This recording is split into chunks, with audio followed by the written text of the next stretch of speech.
이렇게 강의를 하는 데 있어서요.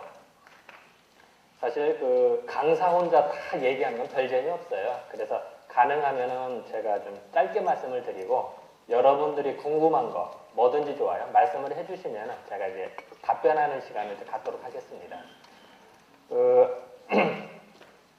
우리가 이제 한의학에서나 이런 거 보면 우리가 누구나 다 건강을 생각하게 돼요. 어느 누구래도. 그런데 우리가 사람을 봤을 때 저 사람이 건강한지 아닌지를 아는 방법이 몇 가지가 있어요. 그래서 그거를 제가 좀 몇 가지 설명을 좀 해드리고 그런 다음에 이제 우리한테 뭘 먹으면 좋을 것이냐 이제 식품 이야기를 몇 가지 좀 드릴까 합니다. 우리 여러분도 누구나 다 악수하시죠? 그죠? 네. 우리 악수를 할 때 어떤 사람은 손이 따끈따끈한 사람이 있고요. 어떤 사람은 손이 차가운 사람이 있어요. 그죠? 그랬을 때 또 차가운데도 손바닥에 그 진땀 난다고 그러죠. 끈적끈적거리는 분들이 있어요. 그런 분들 간혹 만나죠. 그래서 그거에 대해서 말씀 좀 드릴게요. 사람은 누구나 다 땀을 흘려요. 우리가 더우면 땀 흘리죠. 그죠? 땀을 흘리는데 더울 때 나는 땀은 정상적이에요. 더울 때 운동을 한다든지 날씨가 덥다든지 이러면 정상적인데 우리가 밤에 잠을 잘 때는 온도가 올라갈까요? 내려갈까요?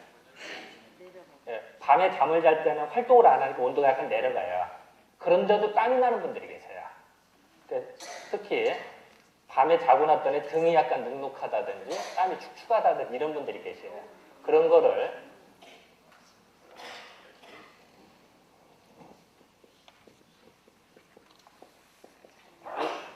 글씨 보여요?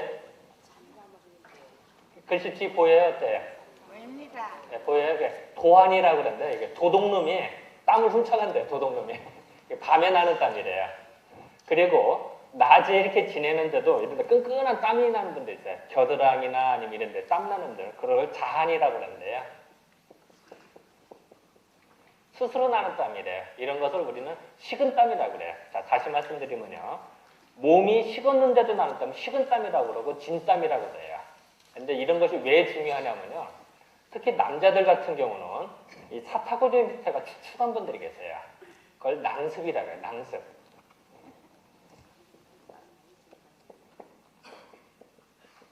이 사타구니 낭자거든요. 그러니까 불알 밑에가 축축하다 이런 뜻이에요. 근데 이게 왜 중요하냐면요. 이 사람에게 있어서요. 이 정이라고 하는 게 있는데 이런 그릇에 정이 있다고 봤을 때 정이 쭉 차고하죠. 저절로 흘러넘치는 게 남자들 그 청소년기 때 몽정하는 게 정상이에요. 그래서 이 정이 이만큼 차면은 어떤 그 성욕을 느끼고 부부관계를 하면서 약간 내려갔다 또 올라갔다 하는 게 정상이에요. 이건 어느 누구라도 남자인 이상 당연한 거예요. 그런데 요 그릇이 또 금이 같다고 생각해 봅시다. 그럼 어떻게 될까요? 질질 새겠죠? 그러면 어떻게 될까요? 밑 빠진 독같이 물이 안 차겠죠? 정이 안 차겠죠? 맨날 밑바닥을 볼 거예요. 그러면 요 질질 새는 거를 우리는 낭습이라고 해요. 쉽게 말씀드리면 왜 이게 우리가 한의학에서 정을 중시하냐면요. 단순하게 어떤 부부관계만 하는 걸 말하는 이런 뜻이 아니에요. 동물적인 게 아니라요. 사람이 정력이 왕성하면은 그 어떤 일을 해도 일 추진을 잘하겠죠. 또 자기 맡은 공부를 한다든지 사업을 한다든지 이런 걸 잘할 수가 있어요. 그런데 이게 약하면은 만사 귀찮아요. 귀찮아서 하다가 포기한다든지 또 적당히 하게 돼요. 그런 문제가 생겨요. 물론 이제 뭐 부부관계도 문제가 있습니다만 그렇기 때문에 이 정을 중시하는 거예요. 그러니까 우리가 흔히 한의학에서 뭐 보약을 먹는다, 뭐 아니면 뭐 정력이 좋다는 거지 단순한 동물적인 게 아니라 사실은 사회활동을 하는데 제대로 일을 하느냐 못하느냐의 차이예요. 그래서 정을 중시하는 거예요, 저희들이. 그런데 사람에게 있어서 아까도 얘기했습니다만 이런 밑 빠진 독같이 그릇이 질질 새면 어떻게 될까요? 이게 정이 안 차고 맨날 요 밑에만 있겠죠. 바닥만 보이겠죠. 이러면은 일을 제대로 못해요. 만사 귀찮아지니까. 그러면은 이런 분들하고 여러분이 만약에 사업을 같이 한다. 그럼 어떻게 될까요? 별로 잘 안 되겠죠, 그죠? 사업하다 이러면 도중에 부도나기도 쉽고 일을 잘 안 해요. 그러니까 귀찮은 거예요. 그러니까 저런 분들하고는 가능하면은 그 동업을 안 해야겠죠. 근데 그러면은 여러분들께서도 우리가 여러분들 이제 사위 맞이하신 분도 계실 거고 또 사위를 맞이할 예정인 분도 계실 거예요. 그러면 어떻게 될까요? 우리가 사위 맞이할 때 한번 만져봐서 끈끈한지 아닌지를 알아야 되는데 우리 현실적으로 그럴 수가 없잖아요. 예를 들어서 장모가 사위 왔네 한번 만져봅니다 이럴 수가 없잖아요. 또 우리가 또 일반 사람 만났을 때 어디 한번 압수하면서 만져봅시다 이럴 수가 없잖아요. 그죠? 그런데 그걸 아는 방법이 뭐냐? 여기가 끈끈한 사람의 거의 대부분이 손바닥을 만졌을 때도 끈끈하다는 사실이에요. 다시 말씀드리면요. 사람을 여기를 만질 수는 없어요. 우리 현실 관행사. 그런데 여기가 끈끈한 사람들이 손을 만져보면 악수를 할 때 만져보면 손이 차가우면서도 끈끈한 경우가 많다라는 거예요. 그럼 그걸 간접적으로 알 수가 있겠죠. 그래서 여러분들께서는 가능하면은 누구하고 악수는 하잖아요, 우리가. 그죠? 악수를 할 때 손이 따뜻한지, 차가운지, 또 끈끈한 땀이 나는지를 아는 게 중요하다는 얘기예요. 그래서 최소한 여러분들께서 악수를 했을 때 끈끈한 땀이 나면은, 가능하면은 동업을 안 하시는 게 좋겠죠. 그래서 이제 왜 이런 게 또 하나면 예전에요. 매파라고 그러죠, 매파. 중매쟁이야. 중매쟁이가 이렇게 했는데요. 아이고 우리 섹시손 왜 이렇게 이뻐? 섹시손 만져보고 우리 신랑손 왜 이렇게 이뻐? 만져봐요. 정말 이뻐서 만졌을까요? 그게 아니죠. 신랑손 만져봐서 이제 손이 차가운지 따뜻한지 식은땀이 나는지 안 나는지 체크하는 거죠. 또 신부손을 만져봤을 때 여자도 마찬가지예요. 여자도 손이 차가우면서도 끈끈하면은 이 자궁이 냉하다고 해요, 옛날에.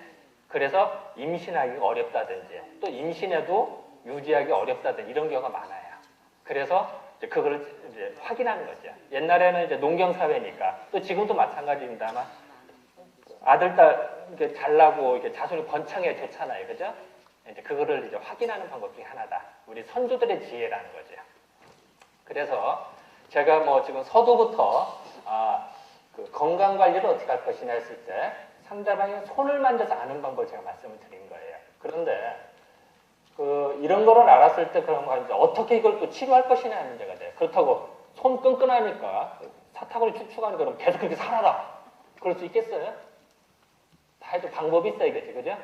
그 방법 중에 하나가 여러 가지 방법이 있습니다만 저희들은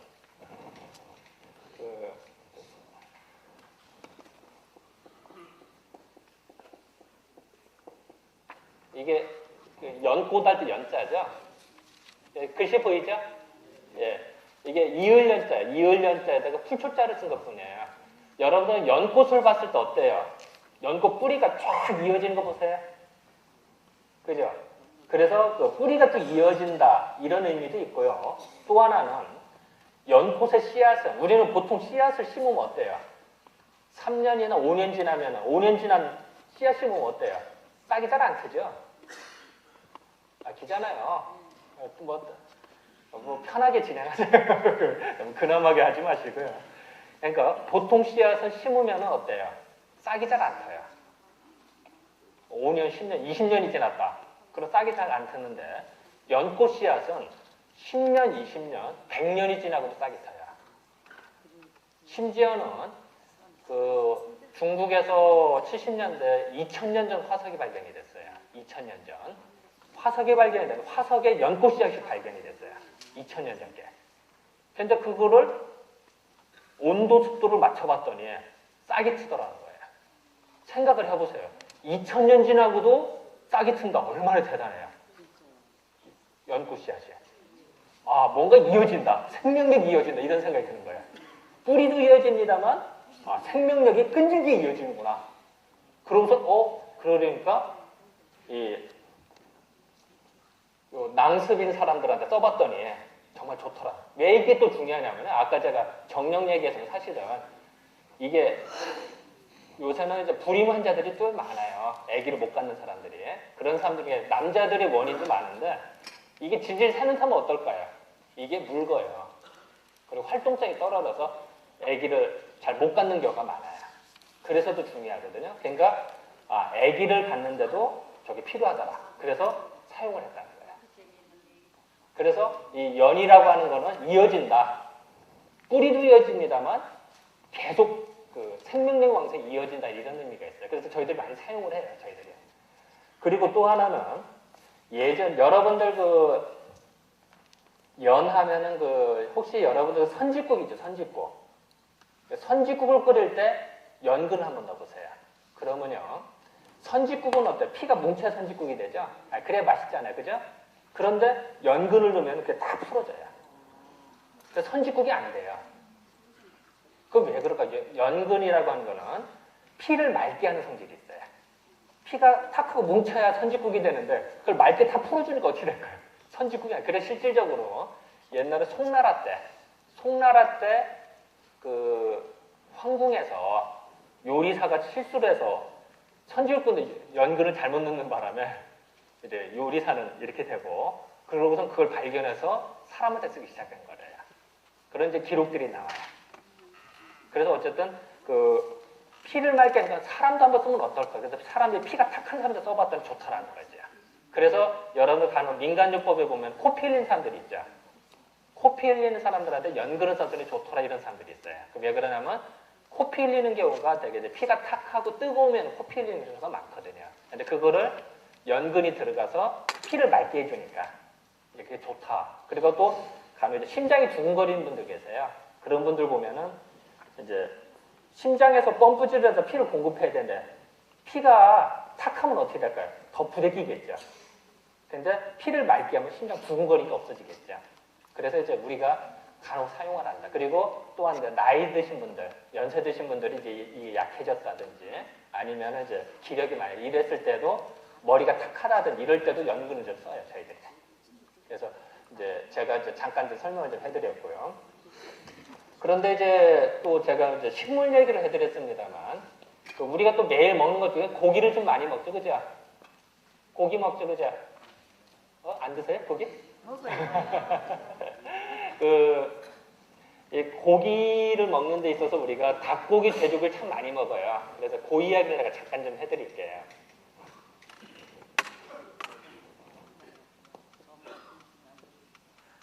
그러니까 글씨가 좀 졸필이라.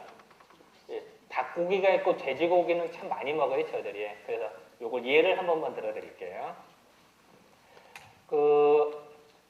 저희들이 볼 때는 기본적으로 닭은 양성이 많다고 보고요. 돼지는 음성이 많다고 봐요. 왜 갑자기 뜬금없이 이러느냐? 여러분들 닭 어떻게 울죠? 닭이 어떻게 울어요? 꼬끼요 하고 이렇게 울죠, 그죠? 돼지는 어떻게 울죠? 네, 꿀꿀거려요. 그죠? 우리 누구나 다 아는 이야기예요. 그죠? 그런데 꼬끼요 하면요. 꼬끼요 하고 울으면은 이게 오발음이 나타나요. 오발음. 그죠? 꿀꿀하면 어때요? 꿀꿀하니까 우발음이죠. 그죠? 자, 우리가 웃을 때 호호 웃으면 어떨까요? 되게 밝고 명랑하고 이런 느낌이 들죠.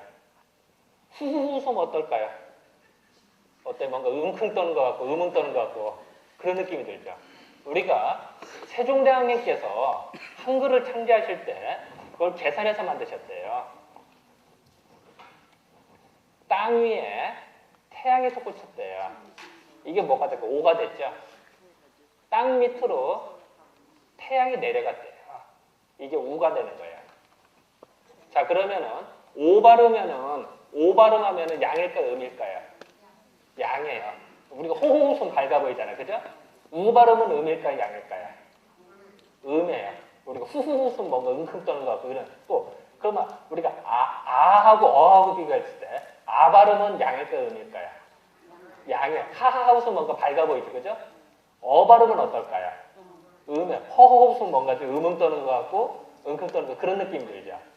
그래서 동물의 울음소리만 듣고도 이렇게 차이가 나더라는 거예요.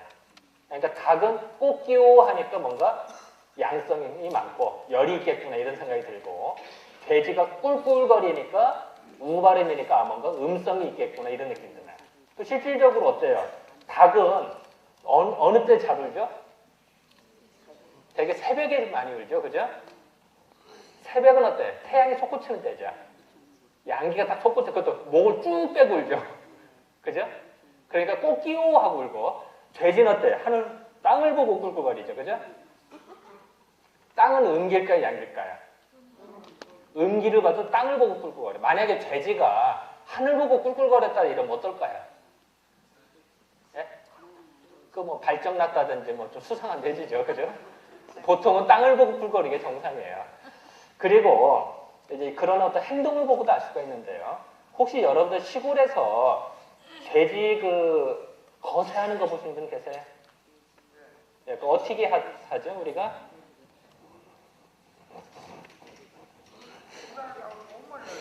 예?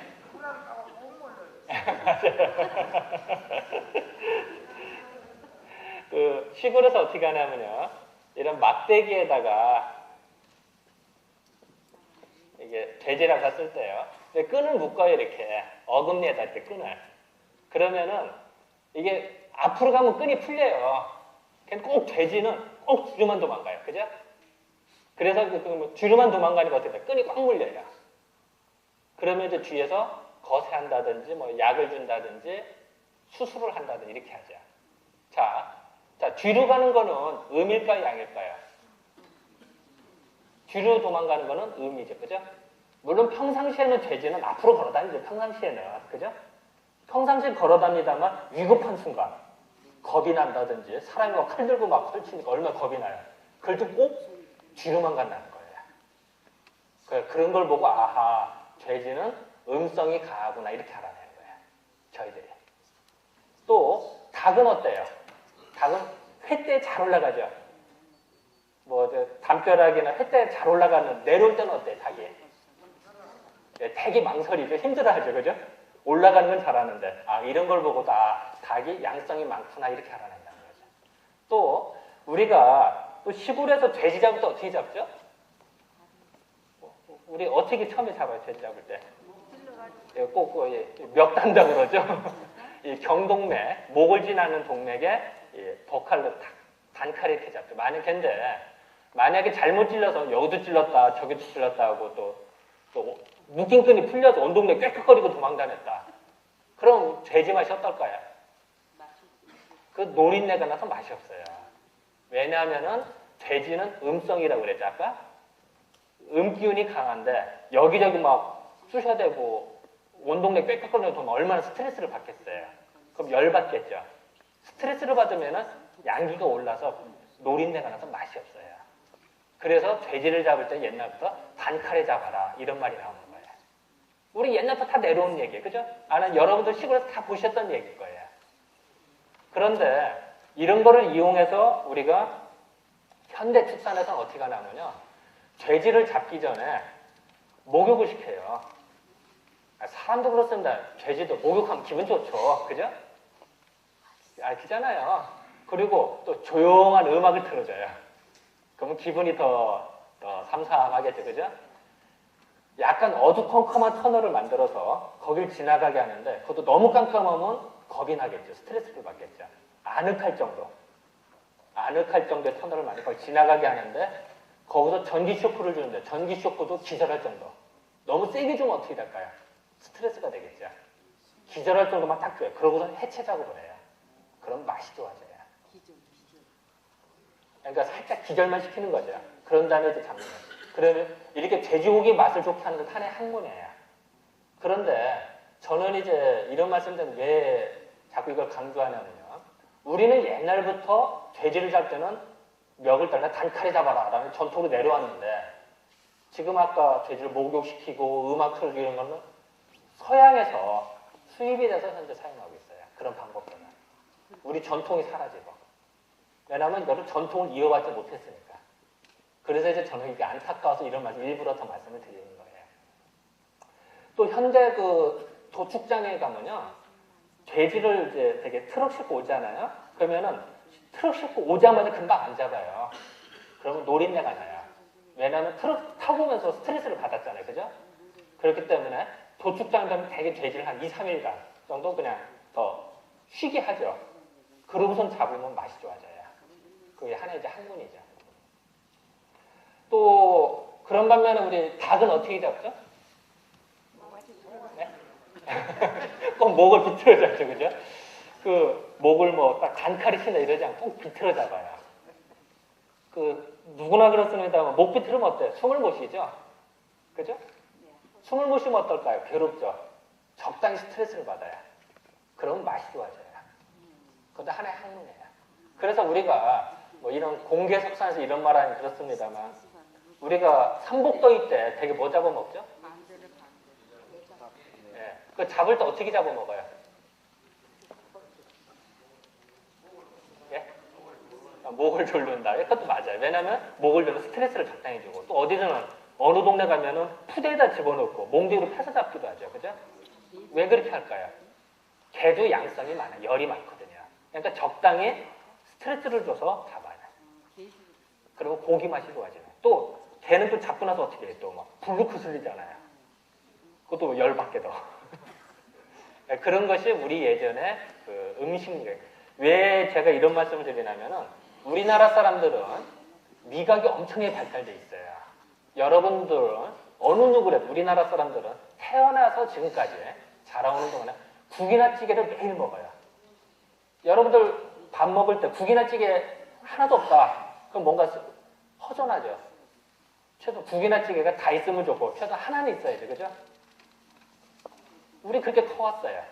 또 우리는 김치나 이런 걸 많이 먹었어요. 그죠? 김치 없는 식탁 있을까요? 김치는 어때요? 담글 때 맛하고 발효될 때 맛하고 또 다 익은 데마다 다 틀리죠. 그죠? 매번 또 국이나 찌개는 어때요? 만들 때마다 맛이 틀리죠? 왜 우리나라가 국이나 찌개가 발달하냐면 우리나라는 물이 맑아요. 물이 좋아요. 왜냐하면 우리나라 화강암지대에 살거든요. 그렇기 때문에 이 국토 전체가 화강암이라는 얘기는 우리나라 전체가 자연정수가 있는 나라랑 비슷해요. 그러니까 우리나라는 아무데나 땅을 파도 그물을 먹을 수가 있죠. 우리 여기도 어때요? 아무데나 우물 파도 그물을 먹을 수가 있죠. 그죠? 그런데 중국 가서 독일 가서 다른 나라에 가서 땅 파고 그물을 먹을 수 있을까요? 어때요? 배탈 나도 못 먹어요. 자, 국이나 찌개를 끓일 때 아무리 재료가 좋아도 물맛이 안 좋으면 어떨까요? 끓일 수 있을까요? 물맛이 좋아야 국이나 찌개를 잘 끓여요. 그죠?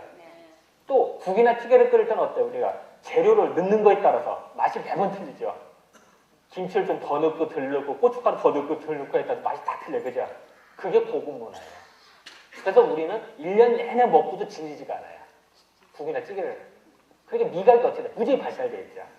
우리는 심지어 그 빨갛스름하다, 노랗다, 누룩구름하다, 센노라나 이런 단어 무지히 많죠. 누가 조사를 했더라고요. 옐로, 노란하다는 영어로, 아니, 옐로에 대해서, 그러니까 노란하다, 황색에 대해서 조사를 해봤더니 우리나라 단어가 60개가 된대요. 그 정도로 발달이 됐어, 우리는. 우리도 음식 먹을 때 심심하다, 짜다, 시금탈탈하다, 별 표현이 다 있죠. 그러니까 우리는 미각이 발달이 돼서 감각이 뛰어나기 때문에 심지어는 우리가 KTX 여러분들 타보시죠, 그죠? 기차 탈 때 어때요? 역방향은 우리는 싫어하죠. 정면 보고 달리는 거 좋아하지 거꾸로 달리는 거 싫어해요. 근데 프랑스에서 그걸 가져왔는데 프랑스 사람들 그걸 몰라요. 왜 역방향이 왜 불편한지를 몰라요. 그 사람은 둔하니까. 우리는 예민하니까 그걸 금방 알아요. 그리고 심지어는 자동차의 떨림이라든지 신차를 만들었을 때 자동차의 떨림이라든지 어떤 우리 요새 IT 산업에서 민감한 문제 이거를 우리가 다 지적을 해요. 전 세계에서 가장 좋은 기계를 만들려면 우리나라 가서 실험을 해요. 우리나라 사람들이 감각이 뛰어나니까. 그런 바탕의 이유는 우리는 어렸을 때부터 국이나 찌개를 계속 먹어왔기 때문에 미각이 발달하고 감각이 뛰어났다는 사실이에요. 그래서 우리는 맛의 차이를 잘 느낀다는 거예요. 심지어는 우리는 어때요? 집집마다 장맛이 또 다 틀리잖아요. 김치마다 다 틀려, 그죠? 담글 때마다 틀리고. 그러니까 그게 고급문이에요. 근데 고기를 맨날 벗어 먹는다 어때요? 맛이 거의 비슷하죠. 근데 우리는 어때요?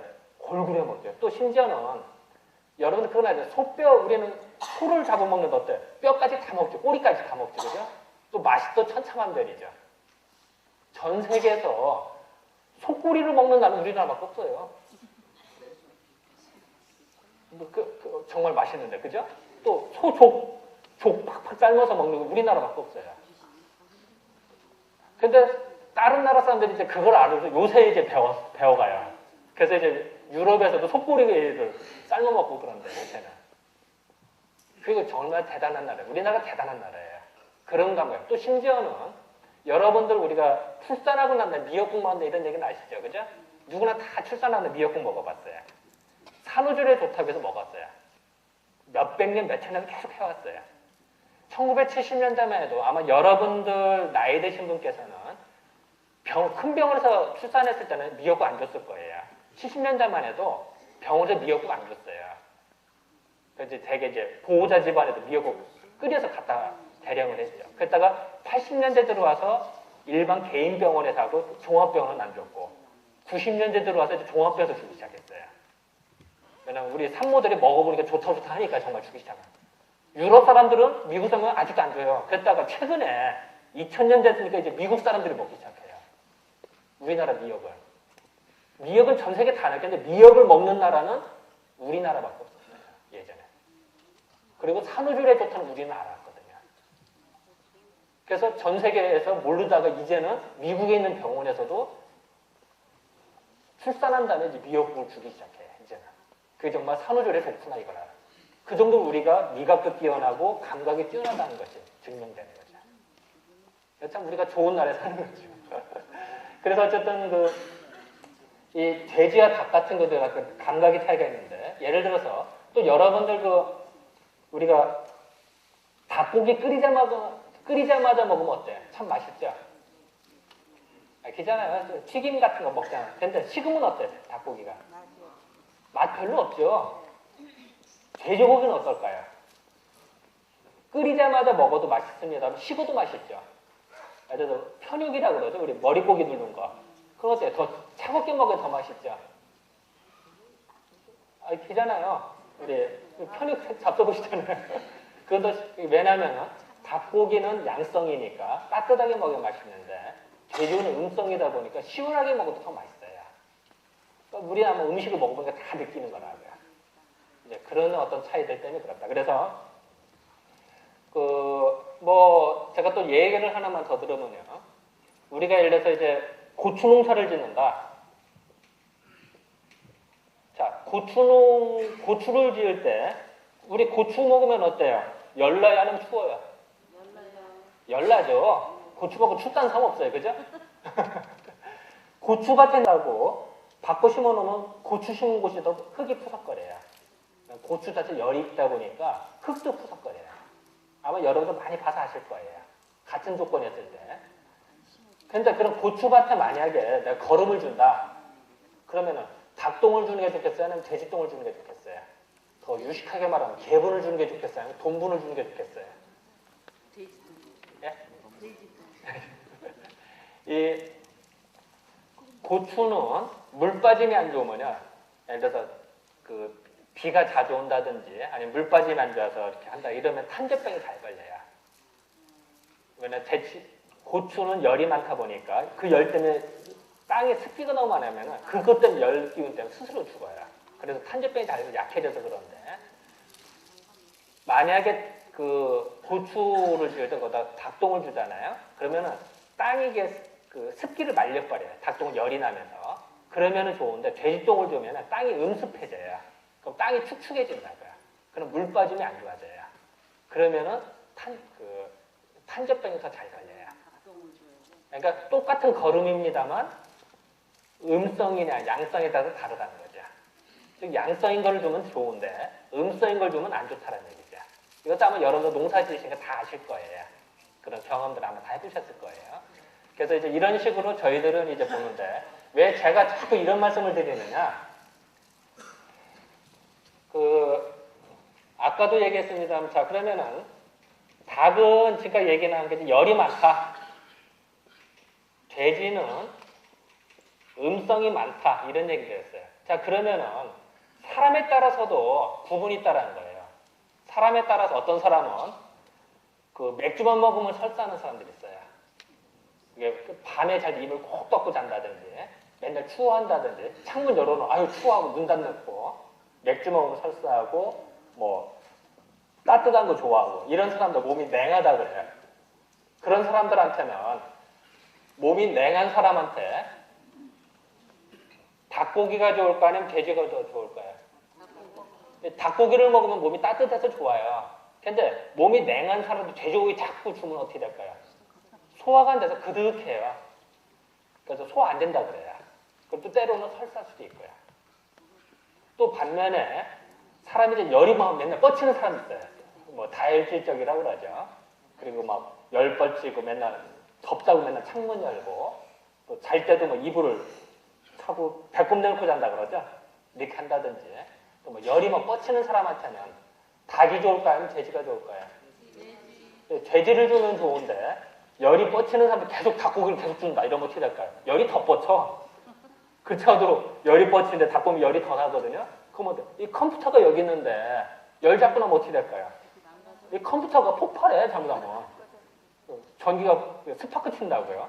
그러면 어떻게 될까요? 사람이 멀쩡하던 사람이 중풍으로 쓰러지게 돼요. 그래서 저는 이제 신분이 한의사 신분이에요. 그러다 보니까 중풍으로 쓰러져도 오는 경우를 많이 봐요, 저는. 그런데 상당수가 성격 급하고 다혈질적이고 욱하는 분들이 있죠. 그런 분들이 삼계탕을 계속 먹었다든지 아니면 보신탕을 계속 먹었다든지 이러면 어떻게 될까요? 열이 뻗치는데 더 뻗쳐서 이래서 오는 경우를 저는 많이 봐요. 자, 그래서 여러분들께서도 마찬가지예요. 본인이 생각해서 본인이 다혈질적이고 열 뻗치고 한다. 그런 분들은 가능하면은 이제 닭고기는 어쩌다 먹고요. 돼지고기를 좀 주로 드시고 내가 몸이 좀 차갑다, 냉하다, 설사를 자주 한다. 뭐 이런 분들은 닭고기를 먹으면 좋고 돼지고기는 좀 어쩌다 먹는 삼가하는 게 더 좀 좋겠어요. 또 거꾸로 말하면 남편이 미워 죽겠다. 이러면 어떻게 될까요? 열 뻗치는 사람이 있는데 미워 죽겠다 하면 맨날 닭고기 해준다는 거예요. 이건 제가 웃자가 하는 얘기고요. 어쨌든 가려서 먹는 게 좀 좋겠다. 그렇다고 해서 몸 냉한 사람한테는 닭고기는 돼지고기는 절대 안 돼. 이건 안 되면 어쩌다 먹는 건 좋지만 너무 이제 좀 조심은 해야겠다. 이렇게 지금 말씀드리면 될 것 같아요. 그래서 제가 이제 사람에 따라 구분이 있다는 걸 말씀을 좀 드렸고요. 그리고 이제 우리가 이렇게 고기를 먹다 보면은 우리가 이제 채소를 좀 먹게 돼요. 우리 고기 먹으면 피가 탁해진다는 소리 들어보시죠? 근데 채소 먹으면 어떻다고 그래요? 피가 맑아진다 이런 소리 들어보시죠? 그래서 우리 되게 고기 먹다 보면 되게 상추쌈을 먹게 되죠. 그죠? 그래서 상추 이야기를 제가 잠깐 드릴게요. 이 상추라고 하는 거는 이 생채라고 그래요. 생채. 예.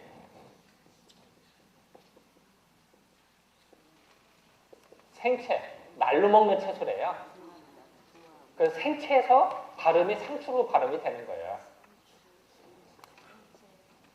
이 상추는 예전에는 상추라고 안 했대요. 부루라고 했대요. 부루. 지금도 강원도 산골이나 경상북도 산골 나이 드신 분들 간혹가다 상추를 부루똥이라고 하는 분이 계세요. 할머니들 혹시 들어보셨어요? 지금도 그냥 부루라고 아직도요. 그러니까 예, 그렇죠. 예, 어렸을 때만 그러니까 지금은 상추라고 한다. 그러니까 상추라고 하는 단어를 쓴 지는 불과 250년밖에 안 돼요, 사실은. 그러니까 옛날에는 부루라고 그랬다. 그래서 옛날 예를 들어서 세종대왕님은 상추를 드셨을까요? 부루를 드셨을까요? 부루를 드셨어요. 그때는 상추라는 단어를 안 썼어요, 저희들이. 그런데 이 상추는 단어에서 나서 생채 날로 먹는 채소다 보니까 여러분들 국 끓일 때 상추 넣는 사람 봤어요? 찌개 끓일 때 상추 넣어요? 예? 찌개 끓일 때 상추 넣어요? 예. 근데 상추 형태는 어때요? 다 문드러지죠? 없어지죠? 그래서 이 상추는 날로 먹는 거지 이렇게 국이나 찌개를 넣으면 형체가 없어지기 때문에 잘 안 해요. 그래서 날로 먹는다는 뜻이에요. 그런데 여러분들 오래된 기와집 있죠? 오래된 기와집에 가면 장독대가 있어요. 그죠? 그잖아요. 장독대 근처에 되게 상추 심어져 있는 거 보세요. 장독대 옆에 보면은 되게 상추를 심어놔. 옛날 할머니들이. 참 이상하죠. 그죠? 그래서, 왜 그렇게 심어 놓습니까? 하니까 어떤 사람은, 그 장독대에서 된장 풀면서 상추도 뜯어먹기 좋게 한다고 그러는데. 그건 그냥 묻자고 하는 얘기고요. 이 장독대라고 하는 거는 소금이나 된장, 고추장, 장을 보관한대. 그죠? 간장도 보관. 그죠? 고추장, 된장을 푸다 보면 어때요? 간장을 푸다 보면 흘리기도 해요. 그죠? 5년, 10년, 20년, 30년이 되면 어떻게 될까요? 장독대 근처에 있는 흙은 소금 기운이 많아져요. 푸다 보면 흘리다 보니까, 그죠? 그러다 보면은, 여러분들 뱀 있죠, 뱀. 비암이라고 하죠. 이 뱀은 허물을 벗어요, 그죠? 뱀이 허물을 벗을 때 소금을 많이 먹어야 돼요. 염분을 많이 섭취해야 뱀이 허물을 잘 벗어요. 그러면 여러분들 전설의 고향이나 옛날 얘기 보고 뱀이 어디 나타나요? 장독대에 나타나고 옛날 헛광이라는 헛광. 시골 가면 헛광이라고 그러죠. 헛광에 보면은 옛날 소금가마니 쌀가마니 보관하던데 거기도 옛날 구렁이나 뱀이 잘 나타나요.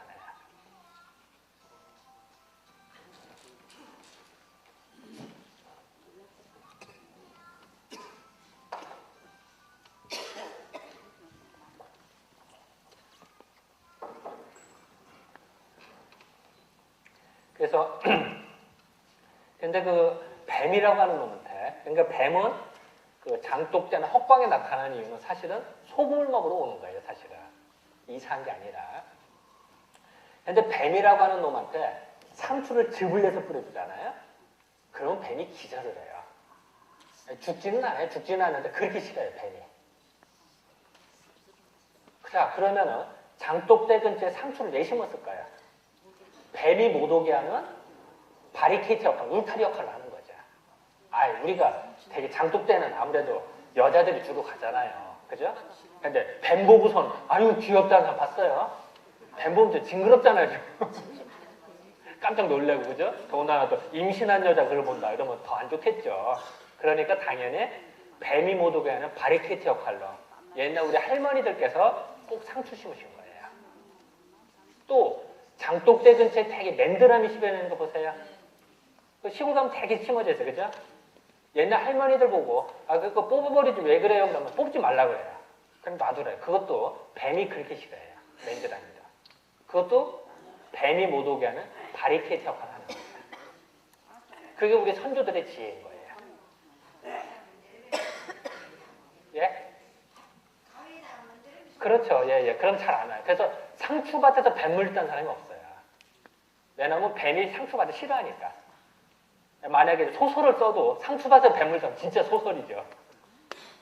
근데 그 상추도 물론 백상추가 있고 적상추가 있어요.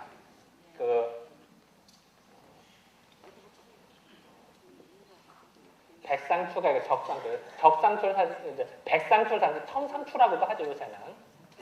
원래는 백상추예요. 적상추는 붉은 빛나는 상추 있죠? 그건데. 자, 우리 어떻다면 상추는 우리 상추 먹으면 열나요? 아니면 시원해요?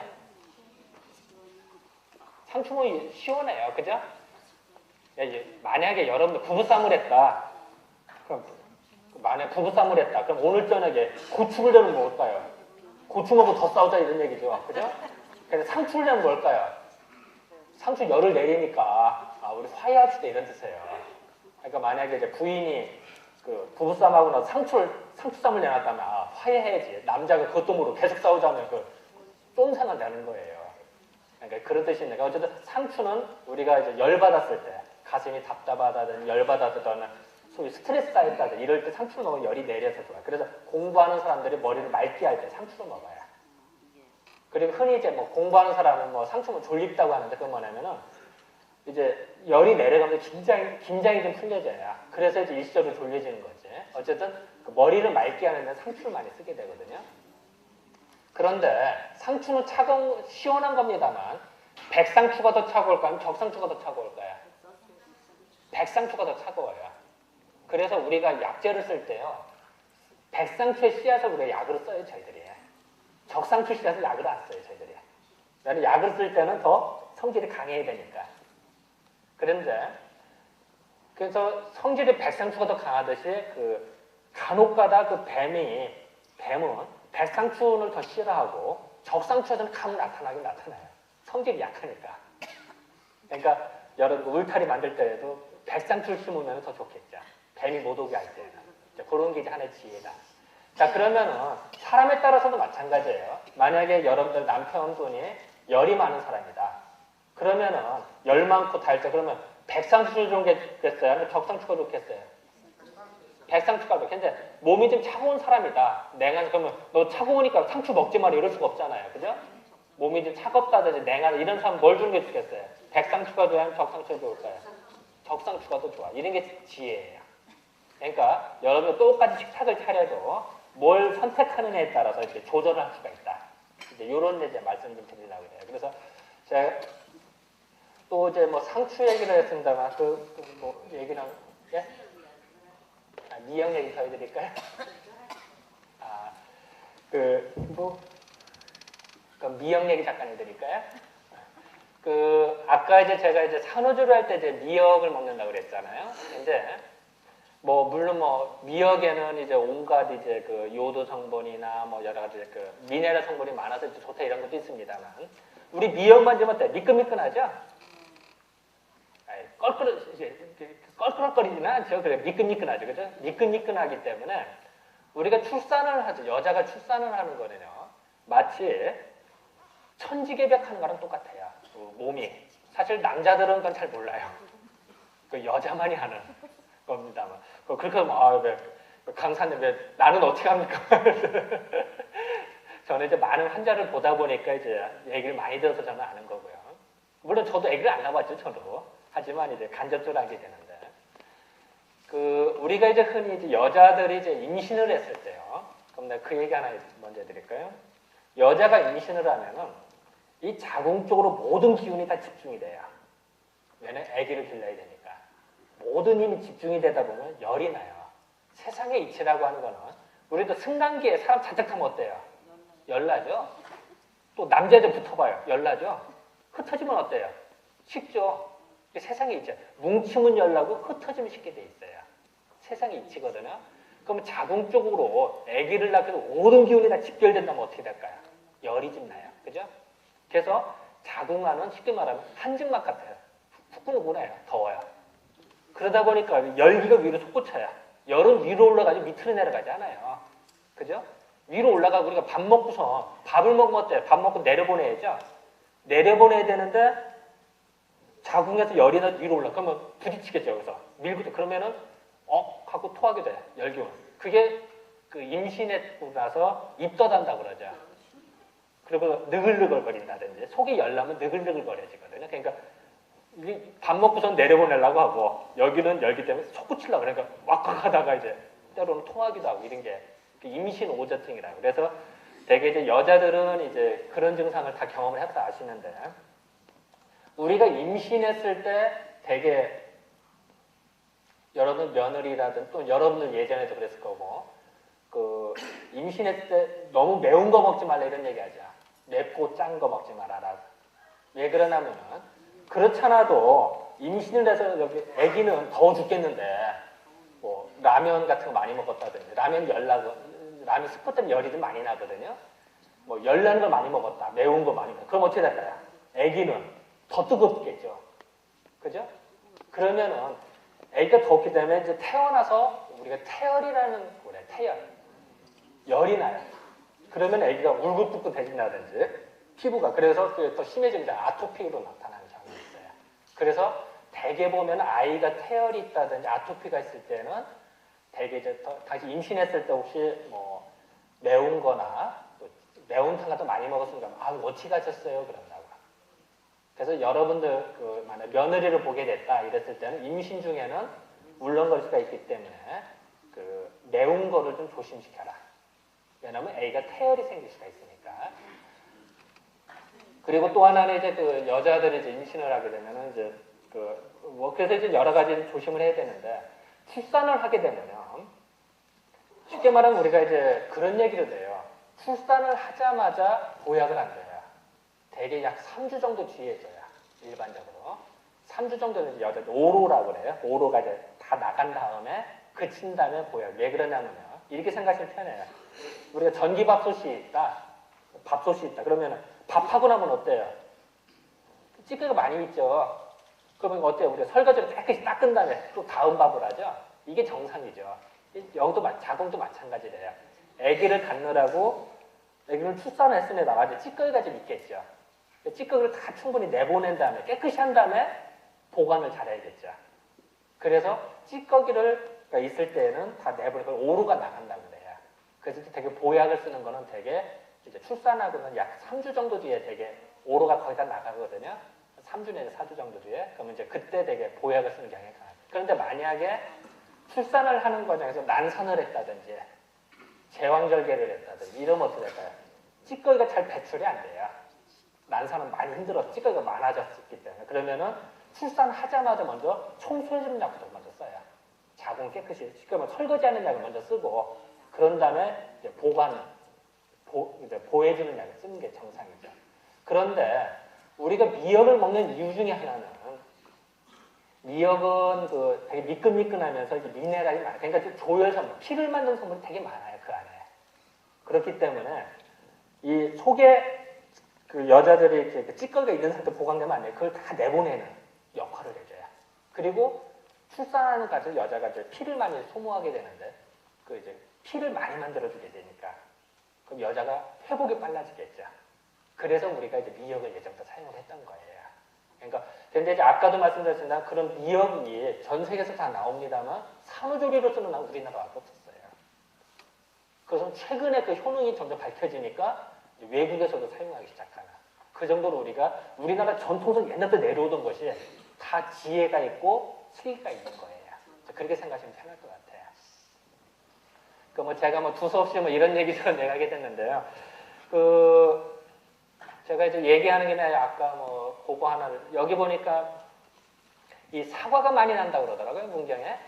그죠? 그래서 사과 이야기를 좀 해드릴게요. 여러분들 사과를 한문으로 어떻게 쓰죠, 여기? 국어사전이나 백과사전을 보면요. 이 사과를 모래하고는 상관이 없어요. 모래사자하고는. 그런데 이 사과가 붉은 사과가 산에게 붉은 사과 매달리면 마치 산속에서 붉은 사과 마치 태양에 솟구치는 듯한 느낌이 들어요. 그죠? 붉게 빛나요. 그죠? 그래서 예전에 우리가 한문을 쓰다 보면요.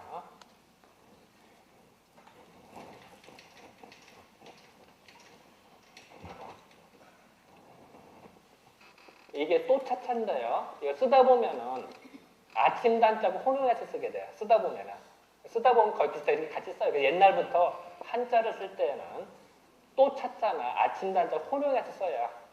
자, 이건 무슨 뜻? 땅 위에 태양이 솟구친 거잖아요. 그죠? 그러니까 아침이죠.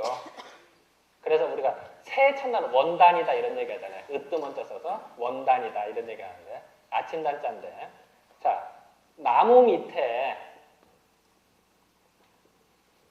땅 위에 태양에 솟구치듯이 있단 말이에요. 이게 사자예요. 우리가 말하는 한자 단어예요. 다시 말씀드리면요. 우리가 먹는 사과는 이 사과, 요 사자는 중국에서 사용한 단어가 아니고요. 요 사과라고 쓴 거는 우리가 만든 한자예요. 우리는 흔히 한자 하면 다 중국에서 다 넘어왔다는데 그게 아니에요. 우리가 만든 국자, 우리가 만든 한자 단어 되게 많아요. 그래서 우리가 거꾸로 중국을 알려준 것도 많아요. 그런데 요런 사과 그렇기 때문에 이 사과는 나무 밑에 있지만 나무인데 붉은 아침에 태양이 솟구치는 거죠. 밝은 기운이 있다. 그래서 사과는 열이 뻗쳐요. 그래서 여러분들 병문안을 갈 때 누가 이제 맹장 수술을 했다든지 큰 수술을 받았다 이랬을 때 우리가 병문안 갈 때 사과야 하는 배사 갖고 가요. 배사 갖고 가요. 여러분들 배를 먹으면 차갑다는 얘기 드시죠? 네? 배 먹으면 시원해요. 배 먹고 열난 나는 사람 있어요? 없어요. 배는 시원한 거예요. 사과는 따뜻해요. 자, 그럼 우리가 큰 병 치료했다. 큰 병 치료했다든지 뭐 어디 수술을 했다. 물론 교통사고 말고 이런 데 말고 속을 어떻게 수술했다든지 큰 병 치료했다 이러면은 음식을 먹을 때 차가운 음식 먹어요? 따뜻한 음식 먹어요? 따뜻한 거 음식 먹어야 소화가 잘 되지. 찬 거 먹으면 어떻게 될까요? 소화도 안 되고 설사하든지 더 안 좋겠죠. 그래서 과일을 먹을 때도 사과를 먹는 거예요. 그러니까 만약에 누가 큰 병 치료했는데 우리가 선물 간다, 배 사갖고 간다 이러면 먹을 거가 될까요? 아, 이거 먹고 배 차가워도 더 아파라. 계속 병원에 있으십시오라는 얘기예요. 사과 사갖고 오면은 빨리 병이 나으십시오. 회복되길 바란다 이런 뜻이 되는 거고요. 그래서 사과를 사갖고 가는 거예요. 그래서 우리가 소화가 안 된다든지 배가 냉하다 이럴 때 내가 사과 먹으면 소화가 잘 돼요. 아마 여러분들 밥 많이 먹고 소화 안 되는데 사과 먹으면 소화 잘 되죠? 그런 뜻도 있고요. 배가 냉한 사람들 많이 좋아요. 그래서 이제 그런 의미가 좀 있다. 이렇게 지금 생각하시면 될 것 같고요. 또 하나 또 재밌는 거는 여러분들 그 사과하고 우리 먹는 감이 있죠? 감, 땡감.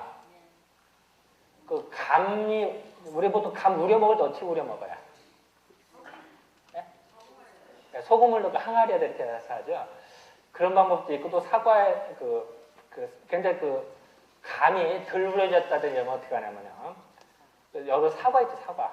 사과하고 감하고 같은 봉다리에다 집어넣으세요. 비닐봉다리에다. 아니면은 그 냉장고 야채칸 있죠? 거기다 같이 넣으세요. 그러면 감이 우려져요. 왜냐하면은 이 사과에는 약간 용어를 쓰면 에틸렌 호르몬이 발생이 돼요. 그런데 사과의 그 기운이, 그 따뜻한 기운이 감은 시원한 거죠. 아니, 감 먹고 열난 사람 없어요. 감은 시원하고 먹으면 그 떫은 맛이 좀 약간 수렴되면서 그 시원한데 그 떫은 맛을 그 사과의 따뜻한 기운이 중화가 되기 때문에 감이 우려져요. 떫은 맛이 사라져요. 그래서 한번 여러분들 땡감이다, 덜 우려졌다든지 땡감 들어가면 야채칸에다가 사과 있죠? 사과하고 같은 밀봉해서 넣으세요. 비닐봉다 같이 넣어서 넣는다든지 그러면은 감이 우려진다. 또 감을 우리는 방법은 이제 우리가 보통 술이죠, 술, 알코올을 뿌려도 되고요. 또 아니면은 에탄올이나 또 아니면 에틸렌 이런 것들 같이 뿌려도 되고 어쨌든 CO2를 사용해야 돼요. 어쨌든 뭐 전문 용어 어쨌든 감을 우리는데 사과와 같이 한번 우려진 이유 중에 하나가 사과가 따뜻한 기운 때문에 그렇다 이렇게 생각하시면 될 거예요. 그래서 어쨌든 여기 또 아까 제가 뵀더니 사과가 많이 나온다고 하길래 제가 잠깐 사과 말씀 좀 드렸어요. 제가 이렇게 두서없이 이런 얘기 저런 얘기 하는데요. 우리가 이제 또 먹는 음식 중에 또 조심해야 될 것이 뭐냐. 우리 맨날 우리가 아이가 열났다든지 아니면 소화가 될 때 밥 먹고 나서 우리 되게 뭐 먹어요? 보리차 먹죠? 그래서 보리 이야기를 잠깐 해드릴게요. 이 보리는 가을에 심죠, 그죠? 가을에 심어서 겨울을 지나 봄을 지나서 초여름에 수확을 해요, 그죠? 근데 만약에 그런 보리를 가을에 심어야 될 보리, 가을 보리를 봄에 심었다. 그럼 키는 자라는데 열매가 안 맺어요. 그렇죠. 그냥 봄보리가 별도로 있어요. 근데 가을 보리를 그렇게 심으면 안 돼요. 그죠? 아마 더 잘 아시네요. 그걸 이제 전문용어로 좌지현상이라고 그래요. 그런데 가을 보리를 어쩔 수 없이 봄에 심어야 될 때에는 좋은 철이래요. 낮은 온도에다가. 그러면 열매가 맺어요. 그거를 추나철이라고 그래요.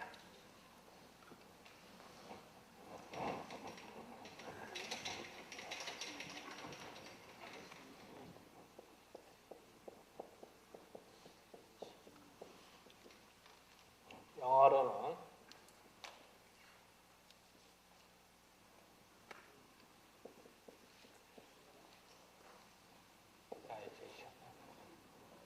추나철이라고 영어로 버널라이제이션이라고 그래요.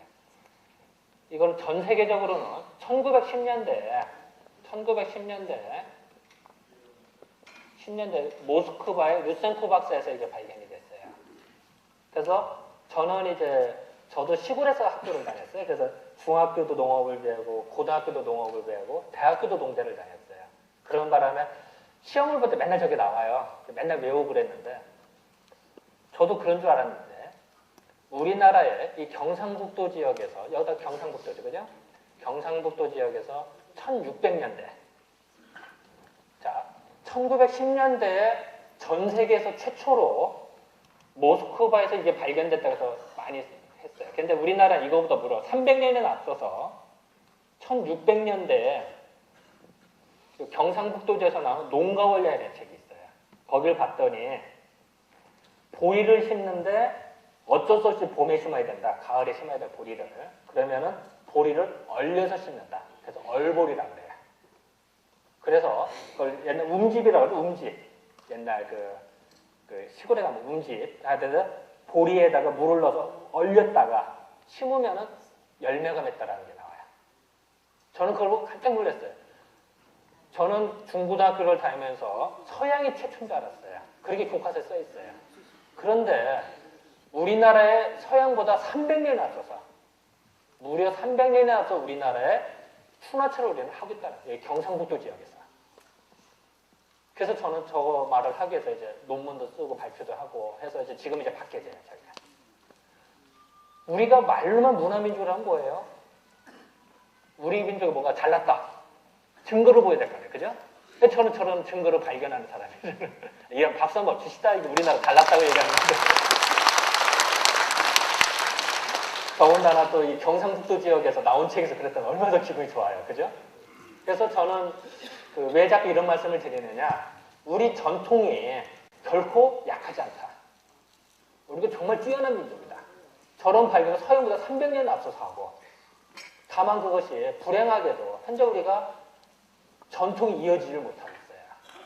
불행하게도 여러분들 집안 대부분의, 뭐 다 그런 건 아닙니다만 상당수의 집안에서 자기 할아버지, 3대조 할아버지, 5대조 할아버지 편지글을 못 읽어요. 집집마다. 자기 5대조 할아버지의 문집, 책을 못 읽어요. 편지를. 이게 현실이에요. 대부분의 집안에서. 그러면 전통이 단절되고 있잖아요. 그죠? 왜냐하면 우리가 전통이 이어져야 지혜가 이어지는데 지혜가 단절되고 있다는 거 사실. 현재 끼케야 우리 뭐 한글로 된 거 한 100년 정도 된 거 이거밖에 못 읽고 있죠. 옛날 글을 못 읽어요. 자, 그러면 아프리카 미개 민족은 무슨 차이가 있을까요? 거기도 문자가 있으면 100년밖에 안 돼요. 영어 들어가서. 우리도 마찬가지예요. 그래서 우리가 문화민족이라 말로만 할 게 아니라 선조의 지혜를 이어받아야겠다. 라는 생각을 저는 하는데 또 사실 그런 걸 하려고 저희들 공부를 하는 거예요.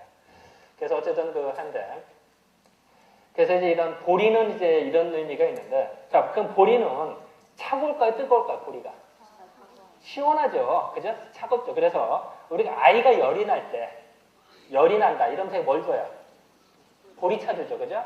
또 아이가 설사한다. 그럼 뭐 줘야 되게? 보리차 줘요. 설사하는 건 왜 설사할까요? 양방에 가면은 설사하는 걸 장염에 걸렸다 이런 얘기 들어보시죠? 설사하는 걸 장염이다 이런 얘기 들어보시죠? 염이 뭐예요? 불화가 2개예요. 그러니까 장이 열이 화끈화끈 나서 설사 간다는 얘기예요. 그럴 때 보리차를 주면 어떻게 될까요? 열이 내려지니까 설사가 멈춰지게 되는 거예요. 그리고 우리가 이제 보리를 이용하는 것 중에 하나가 또 대표적인 식혜인데요. 그 식혜는 그 보리싹을 이용하는 거죠, 그죠? 그 여칠김이라는 거죠. 봄철에 보리싹이 나올 때 땅이 얼었는데도 뚫고 잘 나오죠. 그러니까 우리가 너무 웃자라면 진압한다고 보리받기도 하고 그러잖아요. 그런데 자, 보리는 시원하다. 그리고 또 하나는 뭉친 흙을 뚫고 나온다. 이런 의미가 있어요. 자, 그럼 뭉친 걸 풀어주네? 그러다 보면 우리가 되게 명절 때 명절이라든지 제사상에 뭐 음식이 좀 많죠. 그죠? 그래도 먹다 보면 배탈 날 수도 있고 평상시에도 많이 먹게 되죠. 아무래도. 명절 때나 아니면 제사 때. 그죠? 그러다 보면은 배 터지게 먹고 나서 식혜를 먹으면 배가 터질 것 같은데 안 터지고 오히려 배가 꺼지죠. 소화가 더 되죠. 그죠? 왜 그러냐면은 다른 거 잔뜩 먹으면 배가 칸칸해서 막 열이 화끈화끈 나요. 아까도 말씀드린 승강기 사람 많이 타면 열 난다고 그랬죠. 위에도 뭐 밥도 들어가고 뭐도 들어가고 하다 보면 어때요? 꽉 뭉쳐있으면 어때요? 열이 확확 난다고요. 그리고 꽉 뭉쳐있고. 우리가 보통 체했다고 그러죠. 이렇게 체했을 때 열이 나는 거는 식혜를 먹으면 어떻게 될까요? 열이 나는 거 열을 내려주고 뭉친 거를 풀어주니까 위에 꽉 뭉쳐있던 게 풀어진 거 어떻게 돼요? 소화가 저절로 되는 거죠.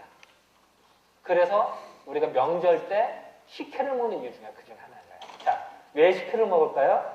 명절 때나 제사 때 음식을 잔뜩 먹고 혹시 체할까 봐 먹고 배탈 나면 안 되니까 소화가 더 잘 되게 하는다는 의미가 있는 거죠.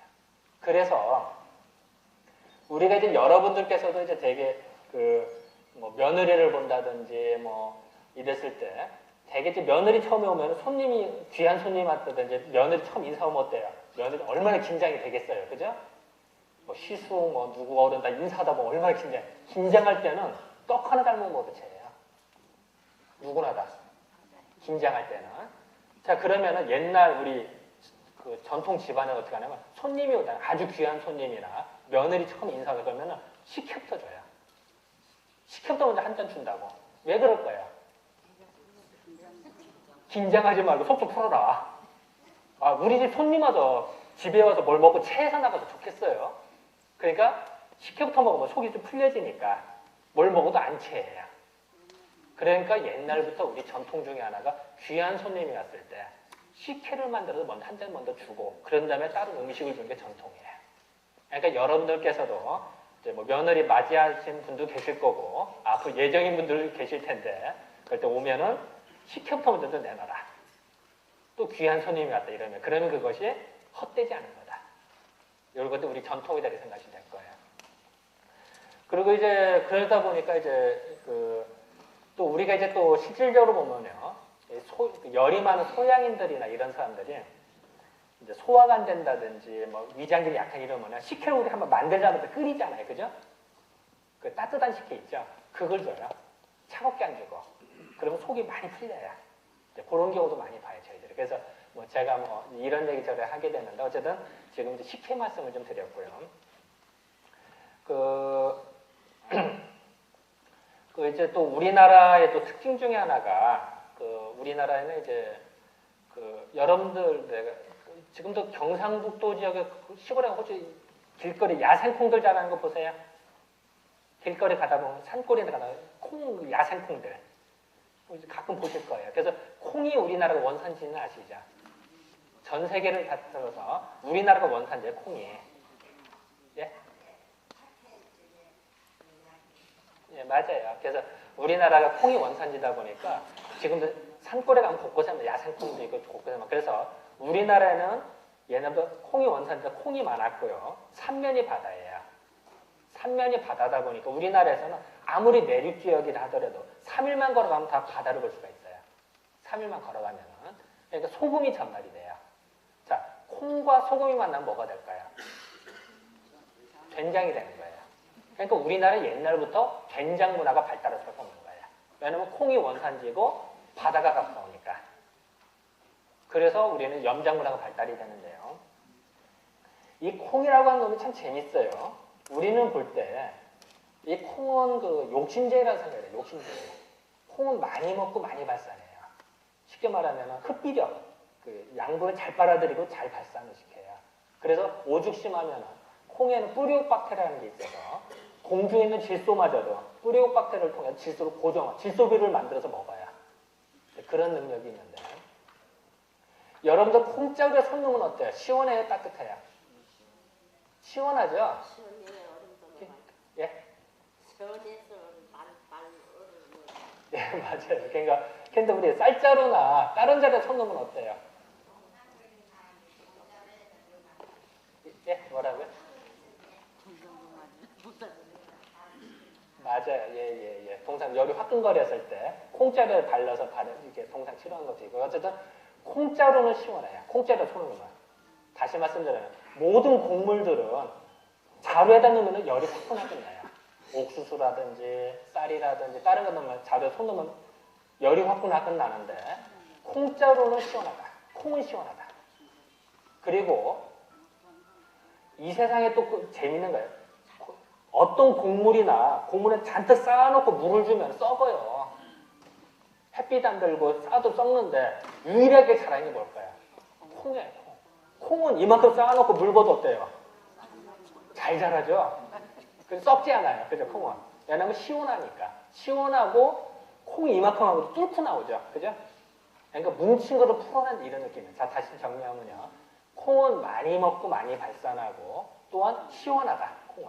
그리고 잔뜩 쌓아놓고도 뚫고 나오는 성질이 강해요. 그리고 며칠 사이에 이만큼 자라죠. 콩나물 자라는 거 보세요. 며칠 사이에 이만큼 자라죠. 그죠? 아, 이게 생명력이 왕성하구나 이런 거예요. 그래서 콩은 이제 그런 역할을 하는데 여러분들 우리가 중풍 걸렸을 때 뭐 먹는다 그래요? 중풍 처음에 걸리면 뭐 우리 무슨 약 먹는다, 우황청심 먹는다 이런 얘기 들어보시죠? 우황청심 안에 콩나물이 들어가요. 재료 중에 하나로.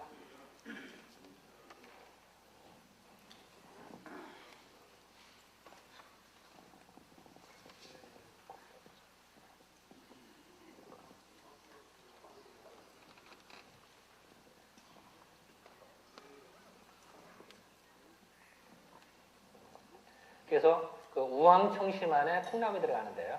우리가 중풍 걸리면 어때? 하는 이게 뭉쳐서 이러거든. 이럴 때 콩나물을 쓰면은 뭉침을 풀어주는 역할을 해요. 자, 콩나물은 열을 내려주고 뭉침을 풀어준다 그랬잖아요. 그래서 우리가 술 먹고 난 다음에 되게 뭐 먹어서 해장한다고 그래요. 콩나물 국 먹고 해장한다고 그러죠. 그 외에는 우리 술 먹으면 찌뿌둥하죠. 예? 찌뿌둥한 거를 뭔가 확 풀어주게. 그래서 콩나물. 예? 그렇죠. 예. 우리 감기 기운이 좀 어때요? 머리가 찌뿌둥하죠. 감기 기운 여기도 아파지고 몸이 찌뿌둥하고 그럴 때 콩나물 먹으면 확 풀어주니까 감기 기운이 도망가는 거예요. 그래서 이제 물론 이제 서양식으로 말하면 콩나물 아스파라긴산이 있어서 그렇다고 설명을 합니다만 우리는 우리 집대로 설명을 하는 거예요. 근데 아스파라긴산이 뭐 감이 잘 안 오잖아요. 우리 군사물 얘기인 것 같은데 우리는 일상적으로 콩나물 길러버리면 금방 알아요. 그래서 우리가 음식을 만들 때 콩나물 넣으면 어때요? 되게 시원해지죠. 칼칼하면 고창 넣어서 칼칼하면서 시원하죠. 그러니까 콩나물 꼭 뜨거운 거 먹고 우리는 어떻게 해? 아이고 시원해 이러죠. 그러니까 서양 사람들도 번역을 못 한다는 거 아니에요. 어떻게 뜨거운 거 먹는데 시원하다고 하지? 우리는 그걸 다 아는데, 그죠? 네, 그런 이유는 다 이제 콩나물 자체가 시원한 거다. 그래서 제가 왜 이 말씀을 자꾸 드리느냐, 여러분들이 만약에 이제 부부싸움을 했다든지 아니면 열받았다든지 이러면은 콩나물국을 내놓으세요. 그러면 어떻게 돼요? 열이 저절로 식어지겠죠. 또 감기 기운이 있다든지 몸이 찌뿌둥하다든지 이럴 때도 콩나물이에요. 또 가격도 싸. 그래서 그것도 이제 생활의 지혜다. 이렇게 생각하시면 될 것 같아요. 그래서 물론 이제 뭐 여러 가지가 있습니다. 그러면 이제 콩나물 얘기를 했으니까요. 그럼 이어서 그러면 제가 어느 누구라도 올 수도 있는 것 중에 하나가 중풍이에요. 그럼 제가 중풍에 대해서 얘기를 잠깐 좀 해드릴게요. 사실 뭐 여러분들 집안에 친척 중에 중풍이 온 사람도 있을 거고 또 안 온다는 보장은 못한다. 어느 누구라도. 그래서 우리가 조심해. 또 이런 말씀드리긴 그렇습니다만 어떤 누구나 나이 드셔서 연세 드셔서 소원이 몇 가지가 있죠. 치매 안 오고 중풍 없고 그러고선 그냥 2, 3일 아프다가 잠자듯이가 아니고 최고의 소원이에요. 그게 복 받았다고 그러죠. 우리 흔히. 그건 어떻게 보면 본인뿐 어느 누구라도 그런 거예요. 그래서 제가 이제 우리 한의학에서 바라봤을 때 중풍이 어떤 거고 또 중풍을 어떻게 하면 예방을 해야 되는지 알아내는 방법, 기타 등등 이런 걸 대해서 설명을 좀 잠깐 해드릴게요.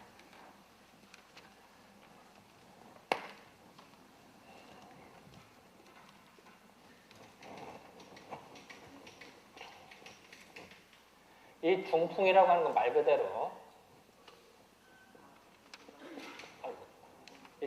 뭐 누구나 다 아는 이야기예요. 근데 이럴 때 중자가 무슨 중일까요?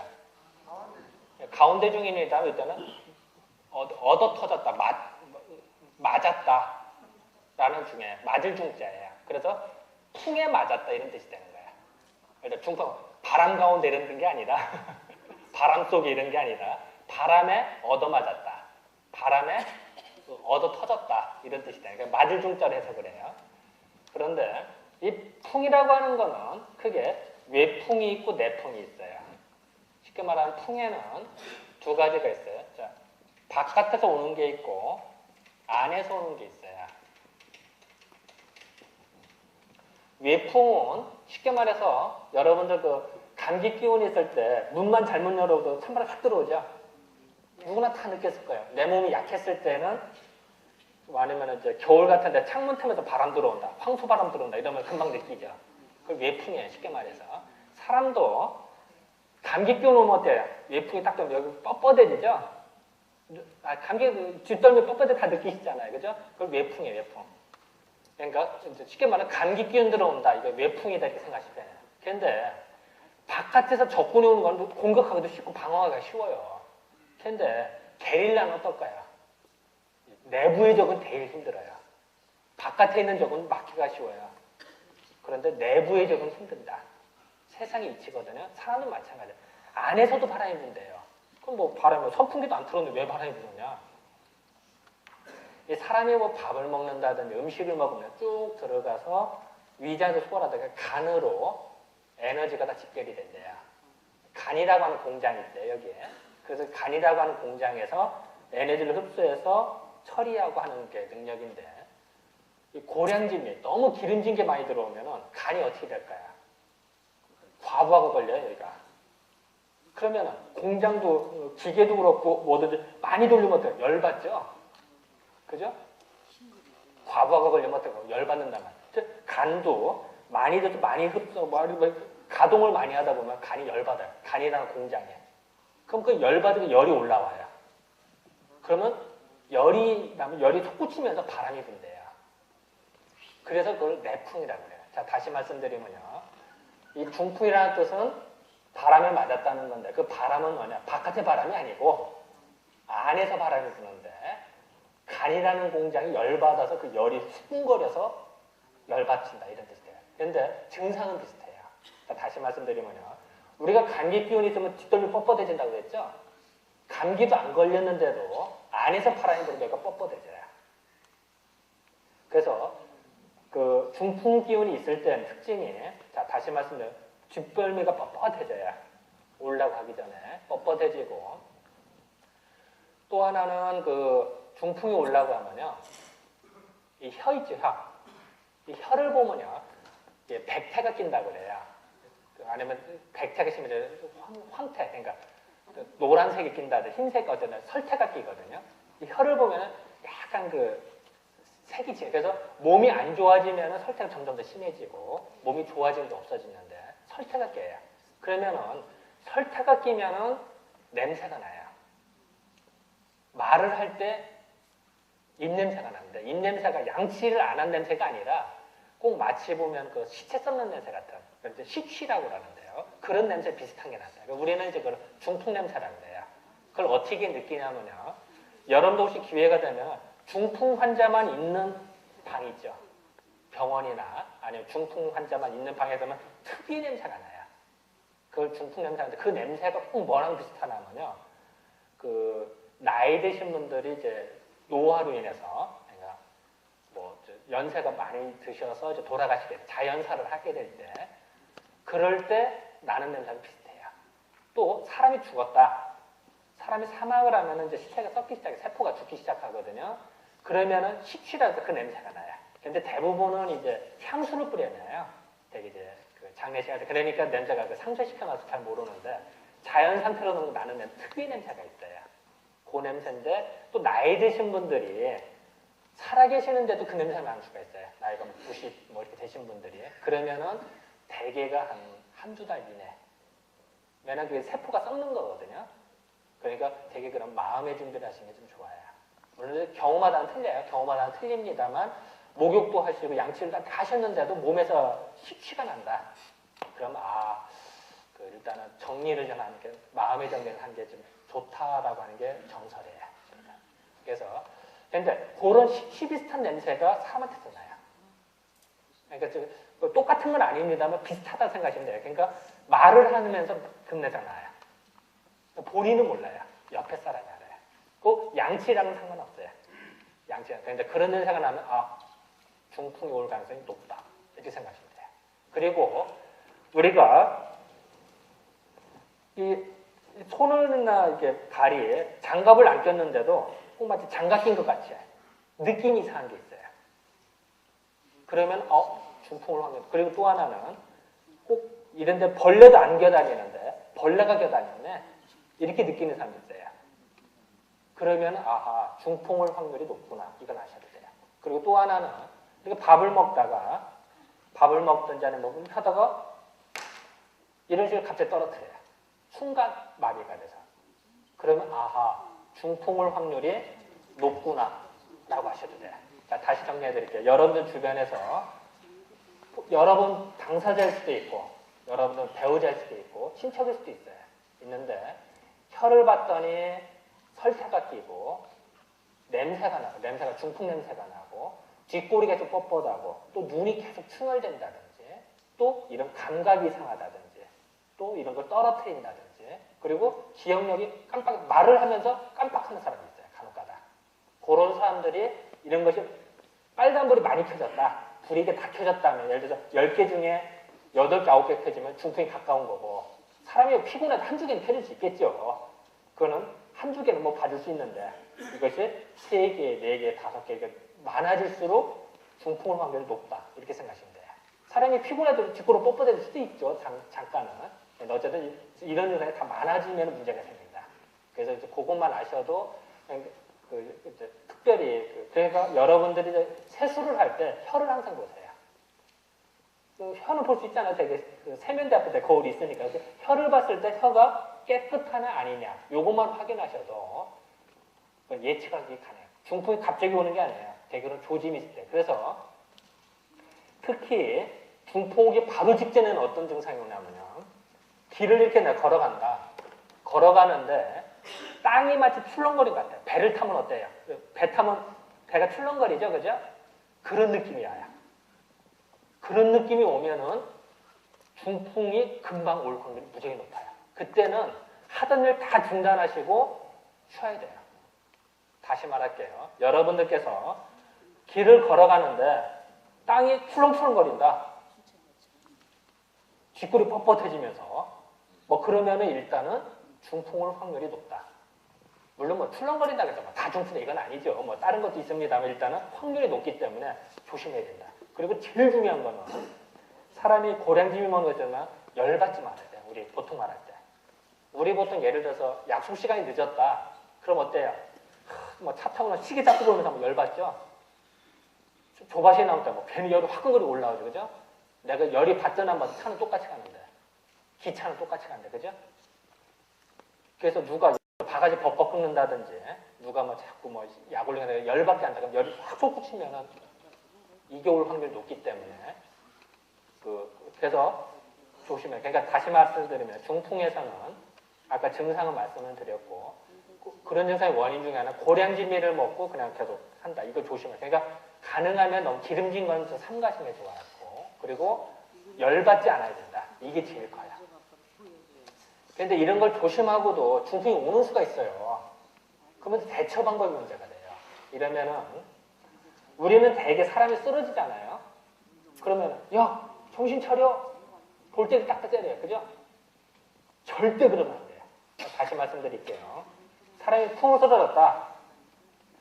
어느 누구라도 이럴 수가 있어요. 그러면은 야 정신 차려. 어깨 막 흔들다든지 여기 막 때린다. 이러면 안 돼요. 그리고 사람 쓰러 야 빨리 엎혀. 119 가자. 엎혀서 막 뛰어요. 어떻게 될까요? 자 중풍 걸렸을 때는 뇌졸중 그러니까 양반성 뇌졸중이라고 하고 또 이제 뇌경색에는 뇌출혈에 대해서 지금 컴퓨터 뇌가 파괴가 된 건데 자 친다 그러면 뇌가 더 흔들리겠죠. 엎고 가면 어떻게 될까요? 더 흔들리겠죠. 네? 그러면 더 부셔져라 이렇게 되는 거예요. 다시 말씀드릴게요. 중풍으로 사람 쓰러졌다. 절대로 엎지 마세요. 엎고선 뛰지 마세요. 볼 때리지 마세요. 어깨 흔들지 마세요. 쉽게 말씀드리면 머리를 흔들지 마세요. 머리를 흔들면 흔들수록 더 부셔진다.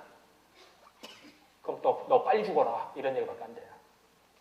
절대로 흔들지 않아요. 다만 이렇게 할 때 예를 들어서 이불을 요체 통째로 든다. 이건 되겠죠. 왜냐면 머리가 안 흔들리니까. 요라고 그러죠. 요. 통째로 드는 건 괜찮아요. 여러 사람이 달라붙다. 이런 거라든지. 아니면 영화에 보면은 그런 거 나오죠. 침대인데 바퀴 달린 침대 있죠. 이거 이동을 해요. 왜냐면 머리가 고정되니까. 그죠? 근데 엎고 뛰는 건 아주 안 좋다. 그리고 그래서 그거는 꼭 지켜주셔야 돼요. 중풍에 걸려서 119를 부르더라도 업고 뛰지 말고 머리를 흔들지 마라. 이거 반드시. 왜냐면 저희들은 그것 때문에 악화되는 많이 보기 때문에 그래요. 저희들이.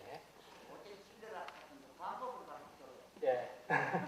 그리고 또 하나는 되게 풍으로 쓰러지면 손발이 좀 차가워져요. 손발을 주물르는 건 좋아요. 손발을 주물르면 순환을 도와주거든요. 그러면 한결나요. 그리고 양방 선생님들은 뭐 이거 하지 말라고 하는데 우리들은 많이 건드리고 사실 중풍은 우리들이 많이 치료를 하고 경험이 무지하게 많아요. 또 훨씬 우수하고요. 근데 이 손가락 끝에 있죠? 손끝 여기를 피를 한 방울씩 좀 빼주세요. 뭐 바늘이라든지 아니면 요새 이제 란셋이라고 그래서 당뇨병 있는 사람들 피 한 방울 빼는 거 있죠. 란셋 약국에서 다 팔아요.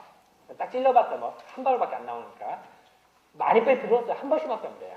뭐 좋다고 막 콸콸 뺀다 이게 아니라 한 번씩만. 좋기로는 요 10손가락 다 해주면 제일 좋고요. 이럴 시간도 없다. 그러면 엄지라도 하나 해줘요. 다 해주면 더 좋아요. 그러니까 쉽게 말하면 손끝 제일 끝에 있죠? 여기를 피 한 방울씩 좀 빼줘라. 그러면은 상당히 좋아요. 안 한 것보다는 100번 나아요. 그리고 손발을 좀 주물러줘라. 이거. 그리고 우황청심환을 주는 방법이 있는데 의식이 없을 때는 우황청을 잘못 주면 기도로 들어가면 또 골치 아파져요. 숨구멍으로 들어가면 골. 그러니까 의식이 있으면은 먹게 하고요. 의식이 없으면 아주 조심스럽게. 그거는 그 전문가가 해야지 일반인이 하기 어려워요. 의식이 없으면 아예 안 주는 게 더 좋을 수도 있지. 잘못해서 기도로 들어가면은 숨구멍으로 더 나쁠 수가 있기 때문에. 다시 말할게요. 우황청심환 주는 건 좋지만 의식이 있어서 식도로 들어가면 좋은데 기도로 들어가면 더 골치 아플 수가 있다. 그건 좀 조심해야겠다. 그러고선 가까운 빨리 뭐 응급실이나 이런 데 빨리 옮기셔야 돼요. 그러니까 어차피 제가 이제 그리고 그렇게 조치해 주는 게 아주 중요하다. 그래서 이 중풍이라고 하는 건 사실 참 뭐 얘기하면 뭐 중풍 하나만 갖고도 뭐 몇 시간을 얘기할 수가 있는데 제가 뭐 시간 관계상 아주 간단하게 설명해 드립니다만 어쨌든 그 응급 조치에는 흔들지 말아라. 이게 아주 중요하다는 거예요. 이제 그렇게 아마 생각하시면 될 것 같아요. 예? 어떻게요?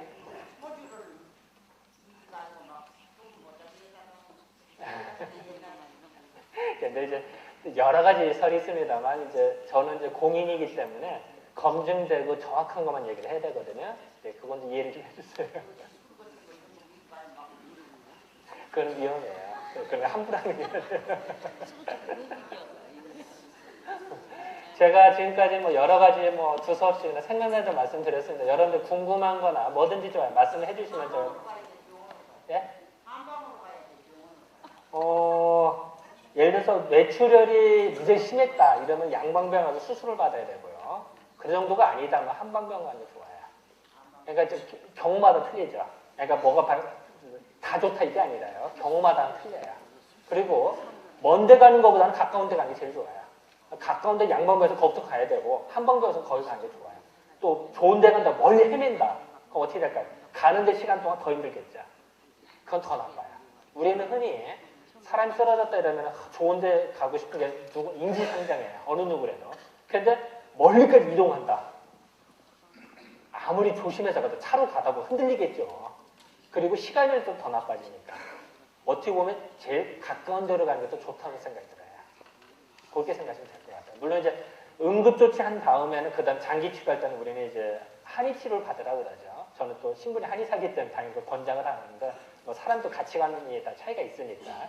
어쨌든 그 한의학 치료에서 중풍 치료는 얘네들 많이 그 노하우가 많이 있기 때문에 그걸로 이제 조치를 취한다 이렇게 생각하시면 될 것 같아요. 뭐 혹시 뭐 또 궁금하신 거나 의문하신 건 예. 예? 예, 말씀하세요. 얘기하는 거예요. 제가 처음에 듣기에는 연근이요.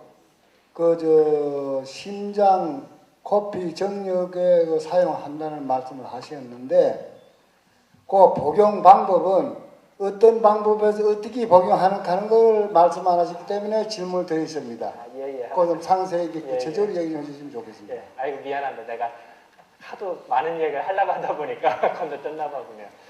그 연근을 먹는 방법이 여러 가지 방법이 있는데요. 우리가 이제 반찬해서 먹어도 되고요. 우리 보통 연근 조림해 먹잖아요. 그렇게 먹어도 되고요. 옛날에 연근을 날려도 많이 먹었어요. 요새는 다들 입이 고급이다. 그냥 잘 안 먹는데 연근은 그냥 먹으면 좀 그렇고요. 우리는 요새 믹서에 가져오니까 믹서를 갈아 먹으라고요. 예. 근데 그것만 갈으면 맛이 없으니까 뭐 요구르트라든지 다른 과일 있잖아요. 같이 넣어서 갈아 먹으라고 그래요. 그러면은 그냥 맛있게 먹어요. 그리고 믹서가 좋으니까. 그래서 뭐 하루에 뭐 한 뭐 2잔이나 3잔. 그냥 보통 우리 그 음료수잔 있죠? 그렇게 해서 막 한두 잔이나 2-3잔 이렇게 먹으라고 그러죠. 그리고 실적으로 뭐 웬만큼 먹어도요. 하루 그 용량보다 적어요. 그러니까 뭐 집안에서 본인이 해 먹는다 할 때는 그냥 생각날 때마다 그래도 먹기를 권장을 하죠. 그런데 그 체질로 봐서는 이제 더 태음인한테 더 좋다고 얘기를 해요. 체질로 봐서는. 그러니까 이제 만약에 이제 소음인 같은 경우는 이제 연근을 뭐 간혹가다 소화가 안 된다고 하는 분들이 좀 계세요. 근데 태음인한테는 많이 좋다. 이렇게 생각하시면 될 것 같아요. 뭐 지금 또 다른 질문 좀 받을까요? 예. 예.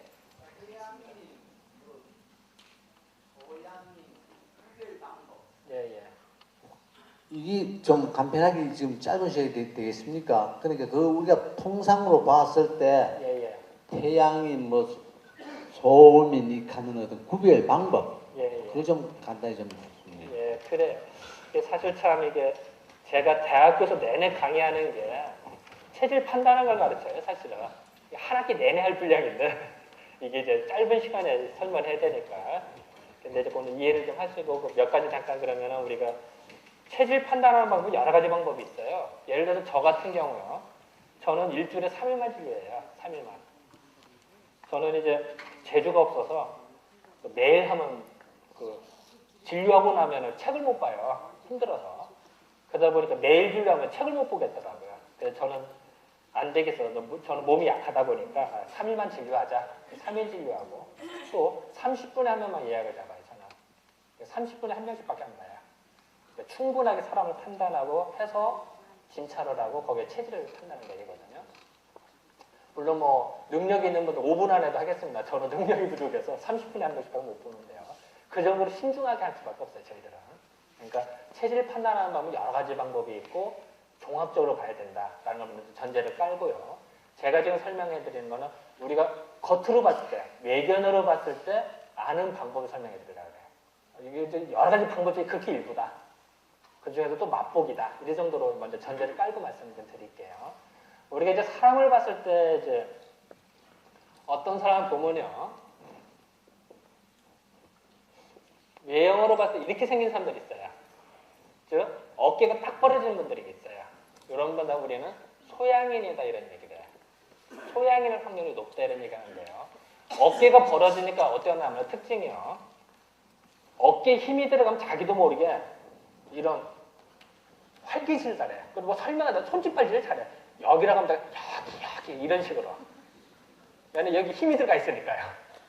그리고 어깨에 힘이 들어가면 상대적으로 발자국 소리가 발자국으로 더 잘 나요. 그러니까 우리가 복도나 이렇게 층계를 걸을 때 발자국 소리 유독 잘 들리는 사람이 있어요. 그럼 아하 일단은 소양인일 확률이 높구나 이렇게 생각하시면 크게 틀리지 않아요. 또 비가 왔다. 그러면 누구는 똑같이 걸어도 얌전히 걷는데 누구는 조금만 걸어도 코에 흙탕물 치는 사람이 있어요. 그리고 요런 데 꼭 흙탕물 묻는 사람이 있고요. 그러면은 아하 일단은 소양일 확률이 높구나 이렇게 생각하셔야 돼요.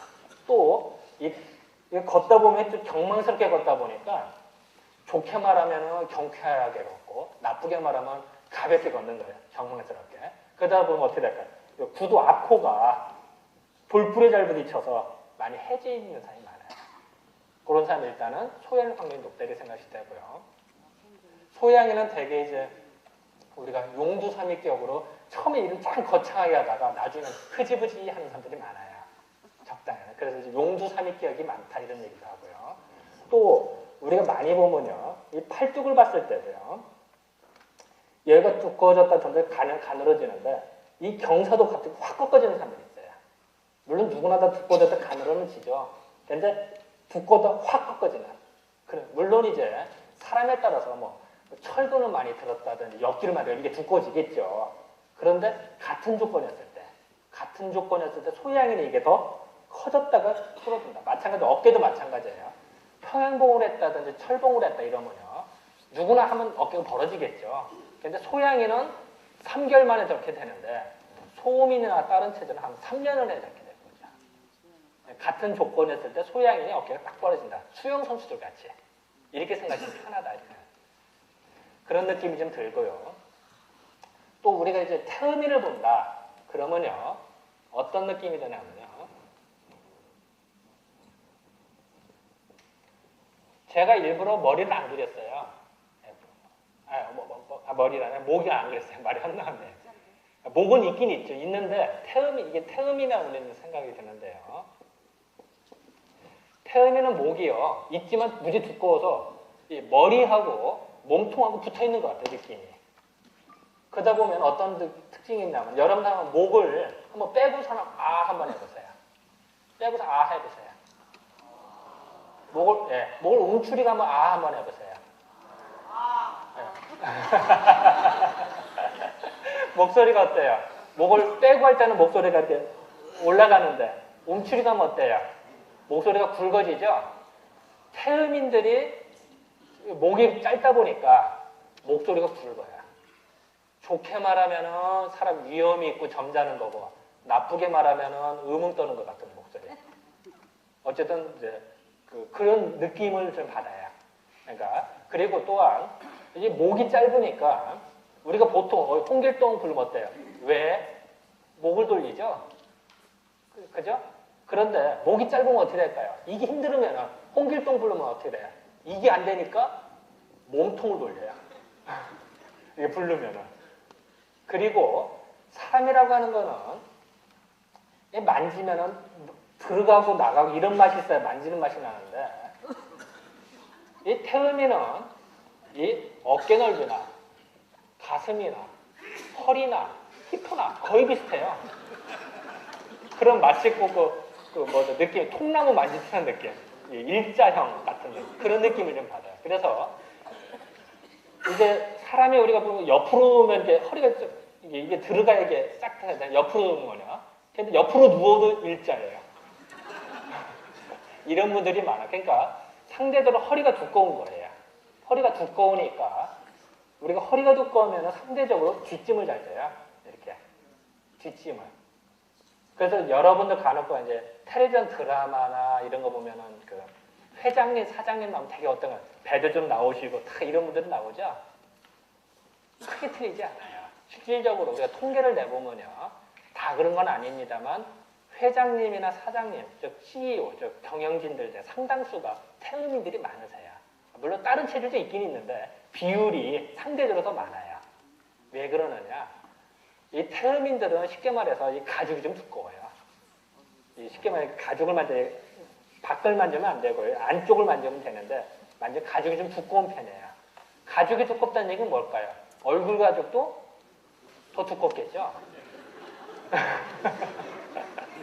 이 얼굴 가죽이 두꺼우면은 자, 우리가 여러분 고스톱을 친다든지 파토판을 할 때 얼굴 가죽이 얇은 사람은 좋은 편은 확 좋아했다가 나쁘면 심을하면 돈 딸까요? 잃을까요? 돈 별로 못 따죠. 근데 얼굴 가죽이 두꺼워야 좋은 거 와도 아닌 척, 나쁜 게 와도 아닌 척 해야 돈을 많이 따죠. 그죠? 자, 비즈니스를 한다, 사업을 하는 건 뭘까요? 밀고 땡기는 거예요. 예를 들어 10억 원짜리, 100억 원짜리 밀고 땡기는 거예요. 그죠? 가격 협상을 할 때 얼굴 표정이 안 드러나야 협상을 더 잘하겠죠. 그러니까 지금 얼굴 가죽이 두꺼워야 사업에 성공할 확률이 높겠죠. 그래서 상대적으로 태음인들이 사업 성공을 더 잘하세요. 물론 다른 체질도 되지만 상대적으로 더 많다는 얘기예요. 왜냐하면 가죽이 두꺼우니까. 그래서 이런 태음인들을 보면 가죽이 두꺼우시니까 이 땀이 날 때도요. 우리가 보통은 이 가죽이 두꺼우면 이게 피부라고 봅시다. 그럼 안에서 땀이 이렇게 나갈 때 통로가 길어요.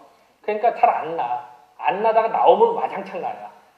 그래서 땀이 줄줄 흘러요. 그래서 태음인들은 평상시에는 땀이 없다가 남은 와장창 나요. 줄줄 흘러. 그래서 밥을 먹는다든지 매운탕이나 찌개 이런 거 먹으면 땀 뚝뚝 떨어져. 식으면 밥 먹으면 육수 떨어진다고 그러죠. 그래서 국 먹으면서 땀 흘리는 분들, 그런 분들이 태음인일 확률이 높아요. 이런 분들이. 그런데 이따 설명했지만 소음인 같은 경우는 가죽이 좀 얇아요. 그러니까 땀이 나도 금방 나요. 그래서 나오자마자 딱 말라비틀어져요. 그러니까 본인은 나 땀 안 나 이렇게 얘기해요. 나긴 나죠. 땀 안 나면 사람 죽게요.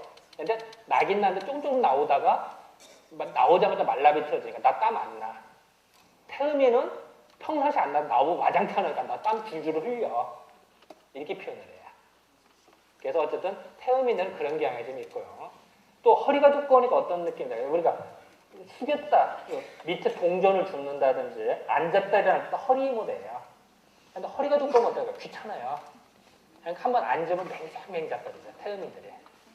그리고 태음인들 보면 전체는 허리가 두껍고 무겁다 보니까 걸음을 보면 되게 육중하고 무거워요. 그러니까 좋게 말하면 의젓하고 사람이 점잖고 발걸음이, 나쁘게 말하면 뭐랄까 좀 그 사람이 너무 맹작거린다고 할까, 너무 천천히 걷는다 이런 느낌이 받을 수도 있죠. 어쨌든 발걸음이 참 점잖게 걷는다 이런 느낌을 좀 받아요. 이제 소음인은 어떠냐? 그래서 소음인을 잠깐 설명해드리면요.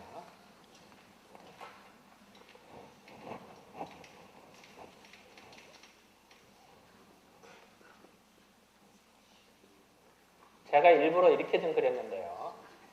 어깨를 좀 가늘게 그리고요. 허리는 더 가늘게. 이걸 좀 크게 그렸어요. 일부러. 이게 소음인. 소음인 보면 허리가 좀 가늘다 보니까 이 히프 쪽이 기운이 강해 보여요. 느낌이. 그래서 여자들이 걸을 때 보면은 그 마치 그 되게 이제 엉덩이가 더 실룩거리니까 되게 섹시하게 보인다든지 되게 미녀들이 또 많아요. 허리가 되게 가늘다 보니까. 그런데 이 절대 사이즈로 보면은 이거 비교해보면 당연히 이게 크죠. 히프가. 근데 이거는 가늘다가 커지니까 커 보이고 이거는 민짜니까 별거 아닌 거예요. 근데 사실은 절대적으로 이게 더 크죠. 히프만 봐서는. 그러니까 이제 그런 느낌이 좀 온다. 그래서 소음인들은 되게 이제 얌전 아까도 했잖아. 땀을 별로 안 흘리세요. 남들은 더울 때 땀 다 흘리는데 본인은 땀 별로 안 흘린다. 이런 분들이 있어요. 그리고 밤에 잘 때 입을 콕 덮고 잔다든지 또 낮에 지낼 때도 특징 중에 하나는 이래저래 한숨을 잘 쉬세요. 소음인 중에. 그런 분들이 있어요. 일단은 소음인의 확률이 높다. 이렇게 저희들이 보고요. 또 여자들 중에 보면은 그 젊은 여자들 웃을 때 보면 그 보조개 참 잘 패요. 그리고 눈꼬리도 이렇게 뭐랄까 그 눈웃음 쉰다고 그러죠. 이제 그런 분들이 좀 많고요. 그러니까 그런 거 얘기하는 거 세세하게 많고요. 어쨌든 간에 그런 좀 특징이 좀 있다. 그리고 이제 태양인의 경우가 참 어려워요. 이 태양인은 외형으로 알기 어려운데 단 하나 외형을 아는 거는 목소리가 커요. 큰 거는 여러분들 그 박정희 대통령께서 아마 아까 여기 관장님 말씀드렸던데 박정희 대통령 처음 그 교편 잡으신 데 여기라고 제가 들었거든요. 어쨌든 유서 깊은 동네인데요.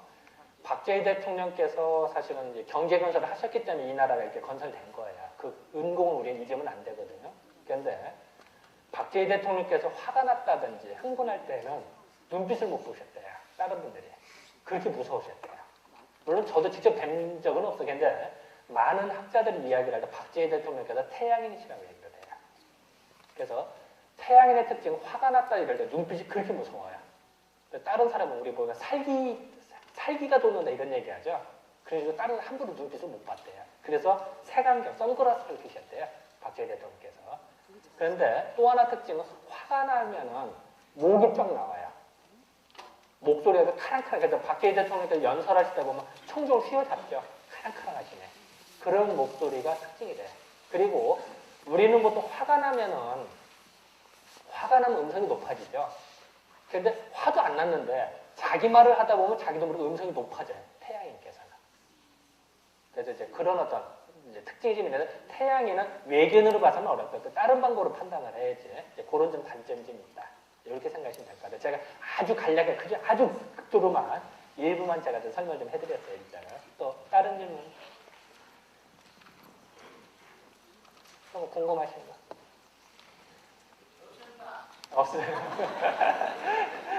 그러면 제가 이렇게 마무리하면서요. 그 하나 제가 관상 보는 거 하나만 좀 설명하고 마무리 좀 드릴게요. 그 여러분 우리가 살다 보면 세상 살다 보면은 좋을 때도 있지만 누가 더 사기도 참 잘 당해요. 그래서 사기 안 당하는 요령 하나 가르쳐드릴게요. 되게 참 그 착한 분들이 더 사기를 더 당하더라고요. 그래서 제가 안타까워서 더 말씀드리는데요. 그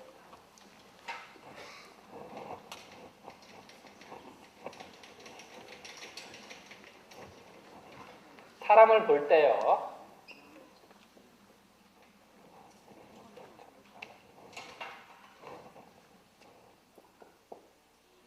이렇게 잘 안 나오네. 자, 제가 똑같이 그렸습니다만 입술 모양을 다르게 그렸어요. 그죠? 느낌이 어때요? 요 A하고 B를 봤을 때. A는 어떤 느낌이 들어요? 웃는 거. B는 어때요? 뭐 찡그린 거고 뭔가 울상이고 이러죠. 입 모양으로 이렇게 차이가 나요. 자, 사람을 봤을 때요. 입술을 보면요. 이렇게 되죠. 자, 이거는 위에 있으니까 양이고요. 이건 밑에 있으니까 음에 속해요. 우리가 재밌는 거는 동물의 세계에서도요. 독소리나 이런 걸 보면 어때요? 이렇게 부리를 이렇게 그리죠. 그죠? 독수리 같은 거. 펠리컨은 어떻게 그릴까요? 이렇게 그려요. 그죠? 자, 독수리 보면 귀여워요? 무서워요? 펠리컨 보면 어떨까요? 귀여워요? 무서워요? 약간 귀여운 거. 자, 차이는 부리의 차이죠. 그죠? 이 펠리컨은 밑에 부리, 음의 기운이 발달했고요. 독수리는 양의 기운이 발달한 거예요. 그죠? 그잖아요. 자, 우리가 쌈딱이다, 닭이 쌈딱이다 그러면은 쌈 잘하는 닭은 윗부리가 더 이렇게 부풀어질수록 쌈을 더 잘하죠. 그죠? 독수리나, 그죠? 닭도 마찬가지고요. 그래서 사람을 봤을 때도요. 음의 기운과 양의 기운의 차이가 있는데 동물의 세계도 마찬가지로 여러분들 만약에 우리가 코끼리다. 코끼리 상아 이빨 나왔죠. 그죠? 무서워요? 아니면 귀여워요? 또 귀엽진 않지만 뭐 그게 뭐 어때요? 느낌이? 예? 예, 그래, 뭐, 이렇게, 크긴 커도 뭐, 무섭죠. 왜냐면 밑에서 나왔으니까. 왜냐면 음에서 나왔으니까. 자, 바다 표범이나 이런 걸 또 위에서 부리가 딱 나왔죠. 무섭죠. 양에서 나왔으니까, 위에서.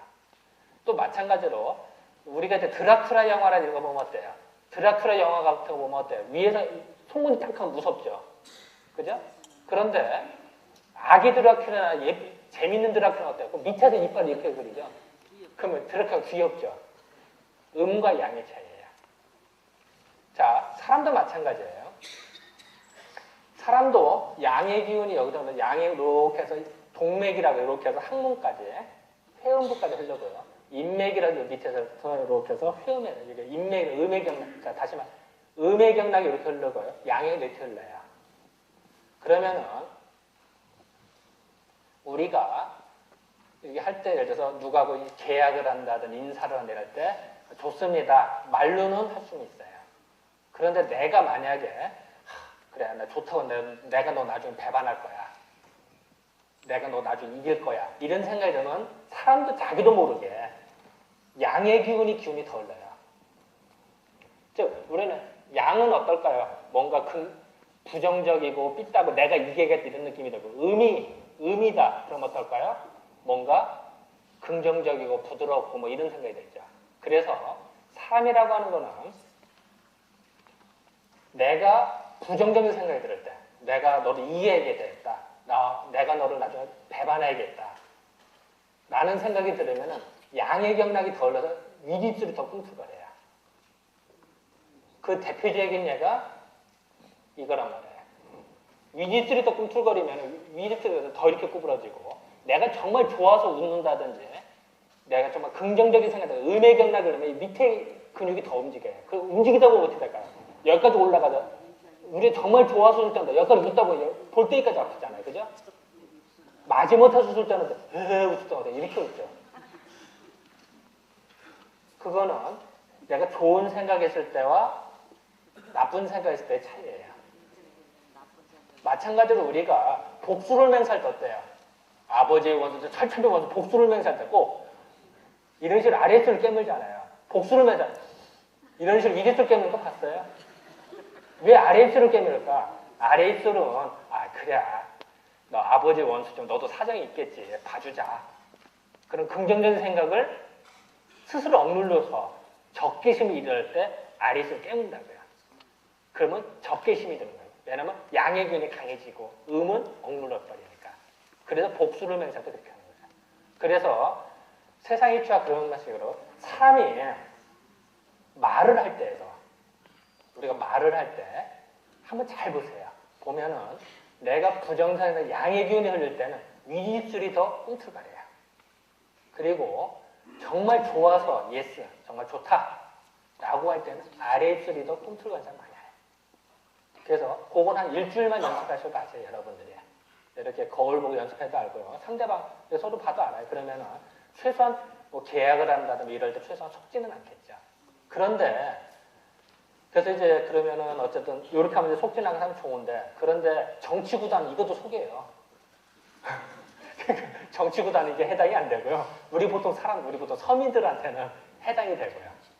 그러니까 최소한 요것만 아셔도, 그러니까 상대방 열심히 봐도 이거는 크게 틀리지 않는다. 이렇게 생각하셔도 뭐 오늘 여기 오신 보람이 있지 않을까 이런 생각이 좀 드네요. 자, 그럼 뭐 시간이 좀 초과됐는데 이 정도로 맞출까요? 네, 감사합니다.